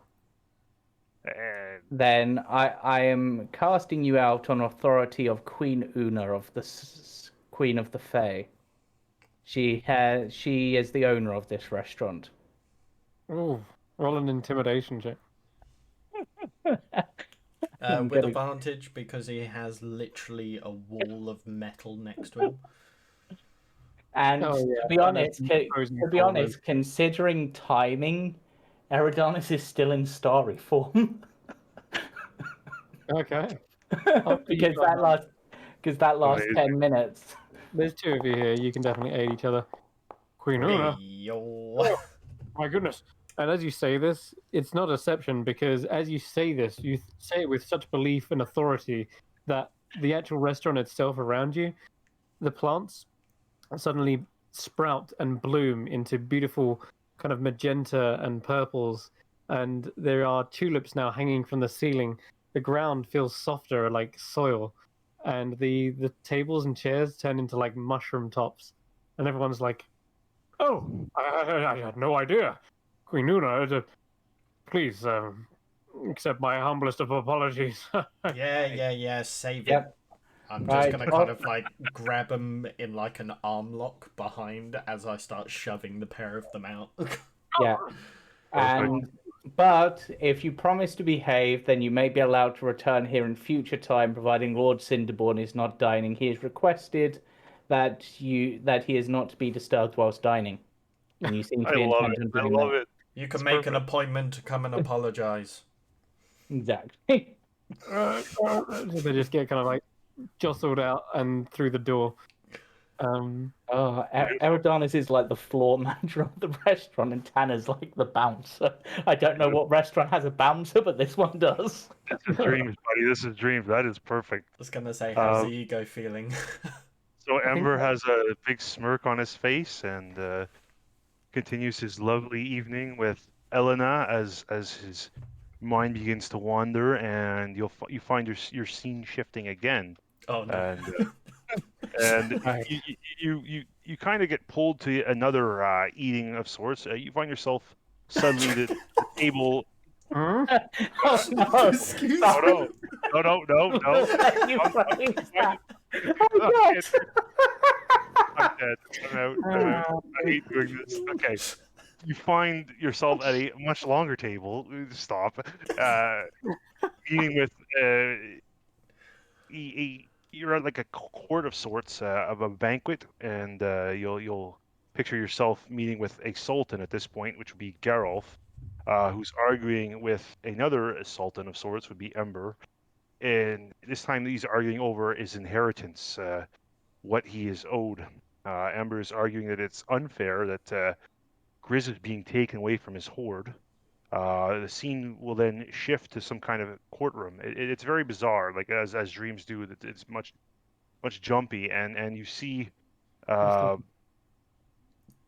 cool, nice, perfect, and you see Ludwig and Geralf on one bench, and Ember with Grizz on another bench, and you find yourselves actually plunged into the jurors' boxes as these two sides suddenly are invoking law of sorts on who gets to keep Grizz, or if it's illegal that Grizz was manipulated. It's like a divorce hearing. Who gets custody of the kids? It's very strange. It's very strange. And Amber, having learned recently that Grizz is possibly Ludwig's child, it's almost like exactly that. Like you're involved in some kind of family court, and Ember's become Grizz's lawyer of sorts. But at the same time, they're both wearing Sultanate costumes. It's all complete craziness. Yeah. And Ember will go first and present it. Well, on behalf of the statutes of Guardian section 342.1, a child must be a biological offspring of his or her parents in order to be laid claim. And Ludwig, I don't believe you can prove that Grizz here was conceived by you. And Ludwig will probably go on with something to do with science. Chris, you can interject here if you want, as a. Ooh. Yeah, God, let me just think yeah. for a bit. Like, So, Did you just say improv? so just to clarify, at this point, is it essentially Geralt is the lawyer for Ludwig and you're the lawyer for Grizz? Yeah, it could be either way with them too. I'm not sure. I Yeah. didn't really think about how, but yeah, I would be lawyering, trying to like out-lawyer Grizz, and I would say you guys would be in a jury with a few other Yeah. jurors. We'll say 5 to make it make Yeah. sense. So you're gonna have to try to like convince them or something to Yeah. your mind. Okay. He is of my creation. I reared him. I designed him. And of course, it is his destiny to return to his father. I say we let him make the final choice. You wish to know your past, don't you, Grizz? Come back. I will show you the truth. That's what he says. Eridanis over in the juror's box raises his hand because he's never been in a court before, so he doesn't know how this works. To probably interject, so he just raises his hand. Dr. Okay. Geralt, yes? Do you have any proof to substantiate the claims that you created and assigned him, or are we just to take your word? I have the very vessel from which he came from. Yes. And is that Kinda- present to the court here today? It should be evidence. Yes, bring it forth. And I would say that it just ends up being brought forth as this is kind of a space and kind of pushing into my dreams, right? If I understand it right, Chris. Okay. I would say that the entire courtroom transforms. You're still sitting, and it feels like you're in the courtroom, but the rest of the place around you has become like an illusionary chamber of sorts that projects what's actually happening. So yeah, let me just slap this on. Yeah, where do we go? So the entire chamber transforms into that of a mountain-like vista. Around you are gigantic bones and remains. You see a rib cage that the kind of illusion floods through. You see a huge skull topped with what looks to be a Seems to be crown. behind the other image that we're on at the moment. Okay, I'll bring it forward when I can resize it because it's massive. Oh my god. Yeah, you see there's a moss-covered sword the size of, like, it's bigger than Vaughn's sword, let's put it that way. It dwarfs it completely. So this would be, at a guess, the remains of a titan. Oh. It's where Grizz, my son, was found. As he's reminiscing on this, I'm just going to go to like a small cluster of the other jurors and just whisper to them, "Yeah, but I heard that he hasn't paid a single copper in child support." Guilty!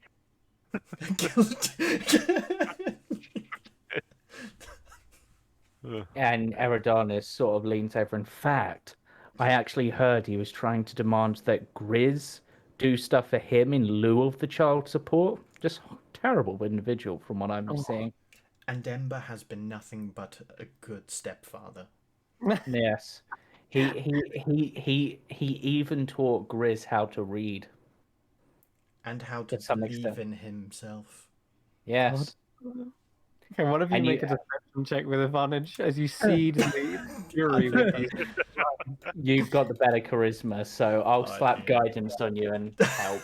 Let's go. It's not great. I wish I had improved guidance. We're bigging up our boy. Okay. Deception. Let's go. Yeah. 14, that's 14. It's pretty good. Okay. So the jury. Well, the jury are. Well, the jury are giving concerned looks. They kind of look left, look right. You can hear a ooh.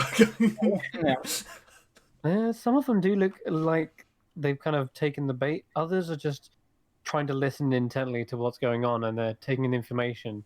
Ember, why don't you give me an insight? Because you're a defendant, right? Okay. Technically, yeah, I guess. Yeah. It's a 10. Okay. Something about the way Ludwig mentioned finding him kind of springs an idea in your head, maybe. But because Okay. That's a good point. he said he was created. I thought he was. Yeah. He's definitely not born of him. That's for sure.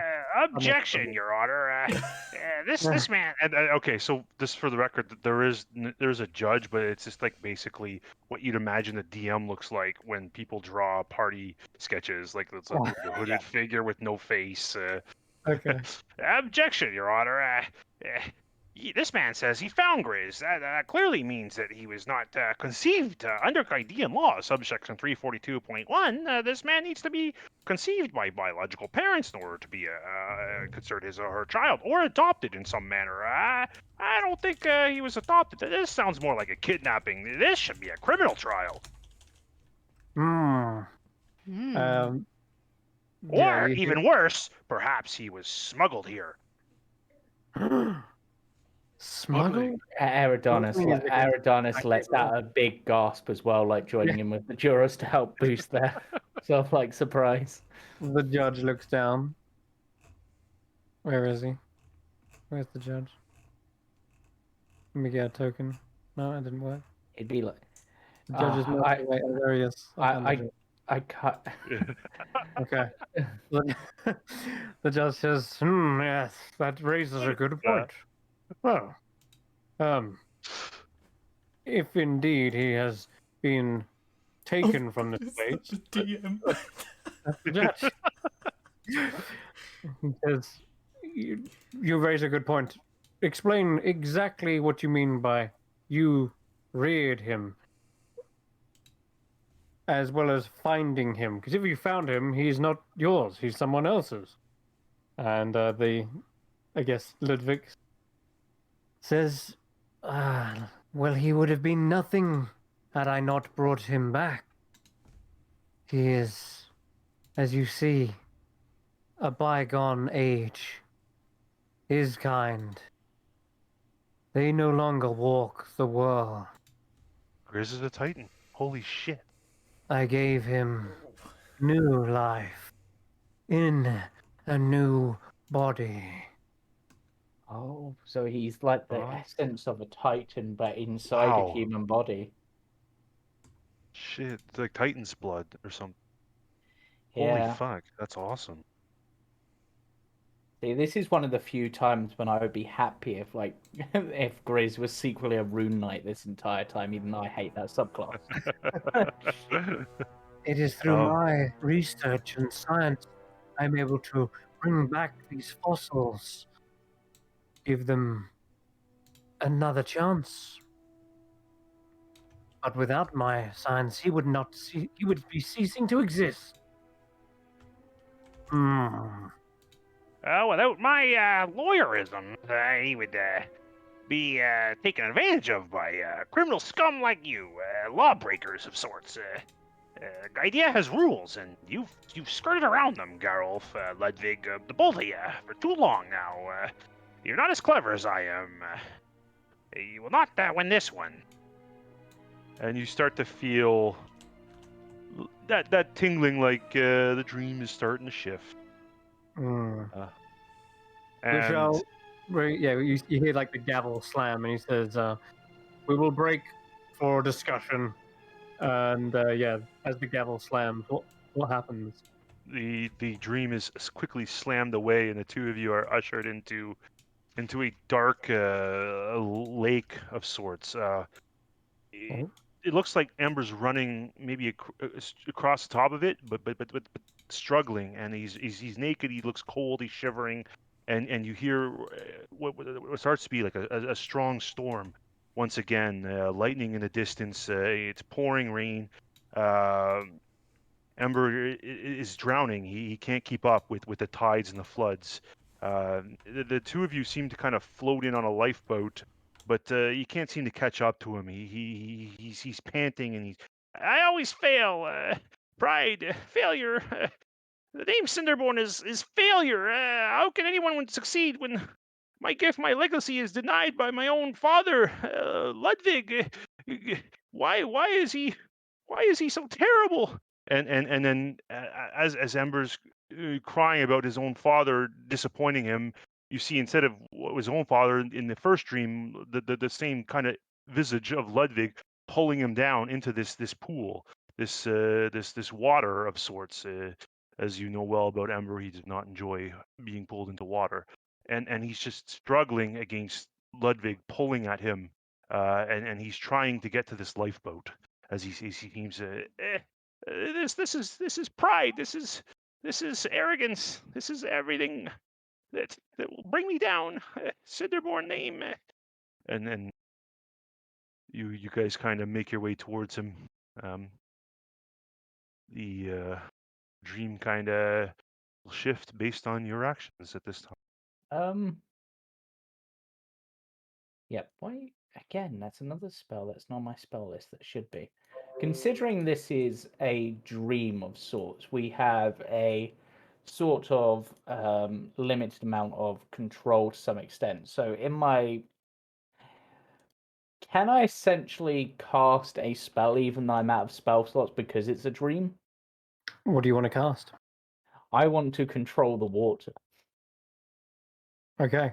I will say that perhaps it's not you controlling the water, but rather creating the illusion that you are. Because as per the dream spell, you're actually able to manipulate the world and create an environment, shaping it. So yes, you can totally control the water, but it's not going to cost you any spell slots. So I'm going to control the water to essentially buffet Ember onto the lifeboat and buffet Ludwig away. And then I'm going to manipulate the dream again so that Ember finds a document on the thing with proof that he is not Ludwig's biological son and was adopted. So he doesn't need to worry about proving his importance to Ludwig.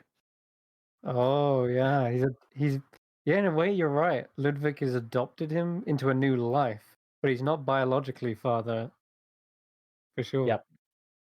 Okay. Oh my god. Damn. That's kind of crazy.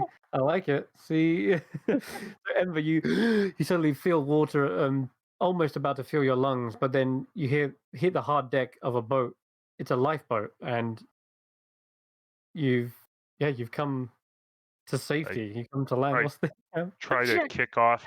I don't need you, Father. I don't need you. I could do this on my own. I could restore our house, restore our pride, our place in Gaidia. And I'll start like trying to kick him off as I'm reaching for this note that's appeared in front of me, and try to see what as you're kicking away at the waters, you actually propel the lifeboat up and off the waves and into the air, and it's a strange sensation at first, but you look around you and the boat transforms into that of an airship. Ooh, okay. There is a bright blue crystal at the back, thrumming, and beneath the hull of the ship, there is a cloud lifting this thing aloft, higher and higher. And the note in your hands is it's actually, as you mentioned, it was he is adopted. Grizz's biological father must have died in a long, long era ago, perhaps in a war. By the looks of the blades stuck into the earth, perhaps he died on the battlefield. But this is it. This is proof. He died defending Idea. Grizz is a hero. He must be It must be shown to the judge. It must. It must. And which is not at all what happened, but these are Well, as you say that he died giving his life to Gaidea, the mountainous region suddenly transforms again, and it seems as every time you say something, the dream shifts and almost becomes the reality. And I have a perfect piece of artwork for it. And it's a piece they've also seen. I don't know why you keep doing this, Derek, but you just like to suddenly shift up the campaign, don't you? Here we go. I did nothing. You've done something, I'm telling you. Trust me. Okay. The scene transforms into this scene. The same sword stuck out of the earth, towering above a battlefield on a desert-like environment, very similar to Gaidea. Sorry, the Claude Coast, rather. Yeah. Oh shit. Okay. And as you demand, that's why the other two are like, what? You claim that the judge speaks. You claim that Grizz died for Gaidea a long time ago. He truly was a titan. Yes, I uncovered this from the gathering storms on the seas to the east. This is the proof that Ludwig and Geralf are betrayers. They seek to undermine our kingdom. Here it is, right here. Here's the writ. And I'll present the evidence as found off the Claude Coast in the storm that was brewing. Give me a persuasion check. Will do. And given that Eridanus has given you this evidence, also you've got advantage as well. Click? Yes. Click. It's a good one. Nice. It's a good one. Job, there we go. Job. As you hand them the writ, it doesn't just look like a slip of paper. You suddenly see it crash onto the top of his desk where his gavel is. His hammer kind of gets knocked and jostled aside, and you realize it is no longer a piece of paper, but a tombstone. It looks like it's been carved and set in stone. This isn't just something of a flimsy piece of paper. No, you have just altered time itself. This carving, this engraving details the battle that took place in Gaidea, a titan that was on the side of the winning side, of course, but finally fell to a great elemental fury. The Sands never forgot his sacrifice, but his remains sunk beneath the sands and were lost forever. That was until Dr. Ludwig uncovered them during an expedition, an underground cave beneath the deserts, found his remains, and effectively adopted him into a new life. What?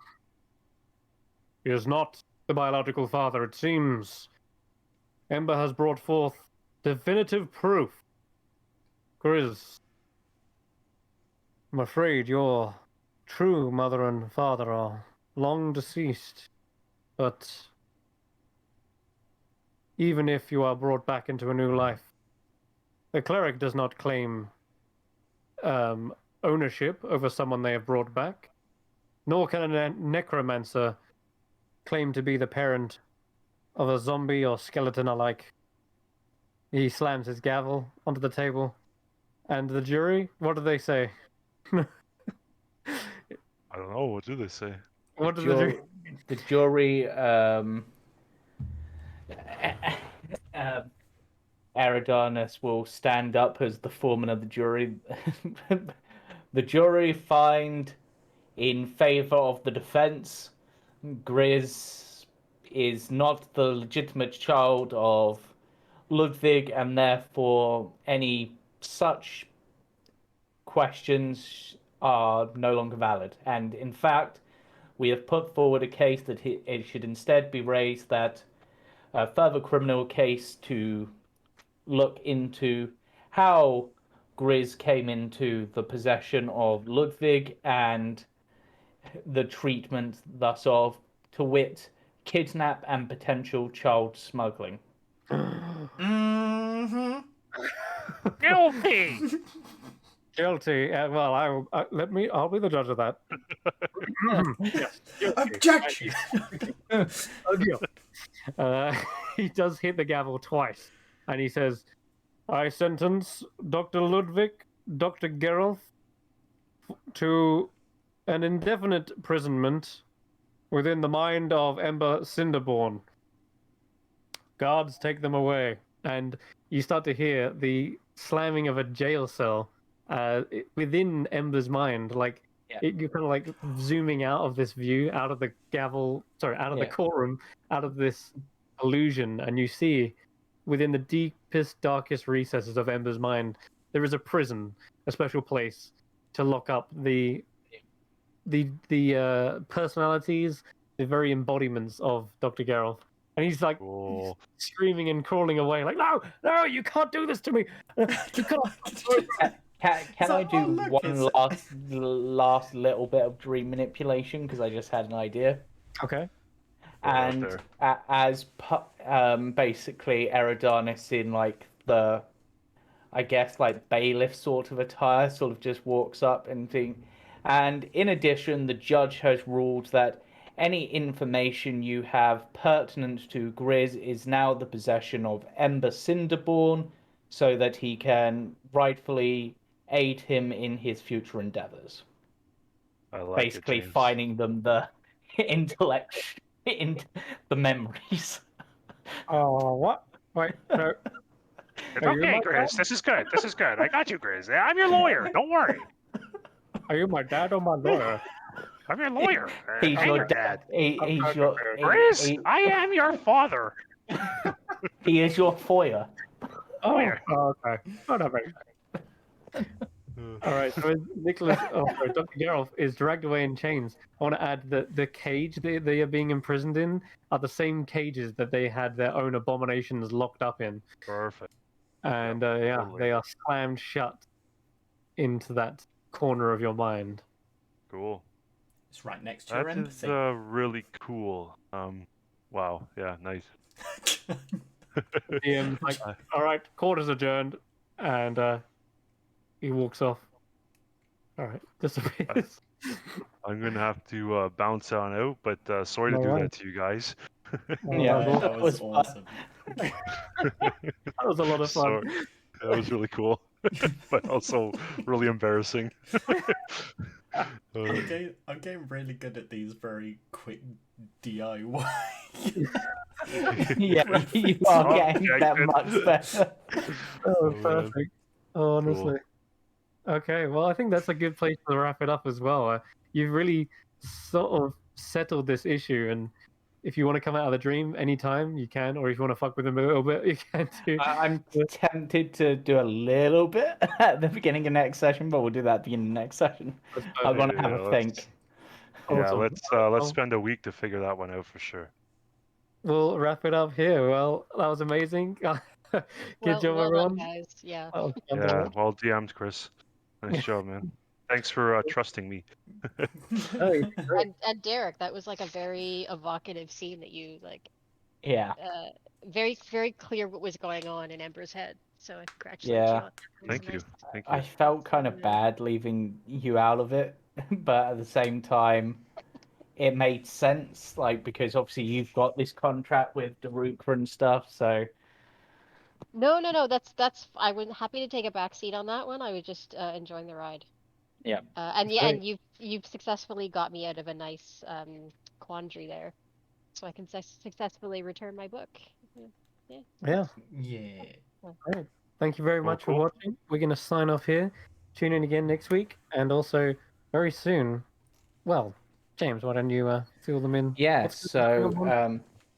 So as of the 6th of September, at approximately 6:30 GMT, we'll be starting a new campaign run by me, where we will find out more about this little world we go in as we delve below and find out what lies beneath, which will be a fortnightly game. Fantastic. I'm looking forward to it. Hyped. And of course, also tune in on Friday for the continuation of Roll for Story! The Cold Coast arc, and we'll see what happens. Well, thanks again for watching. Bye-bye. Bye.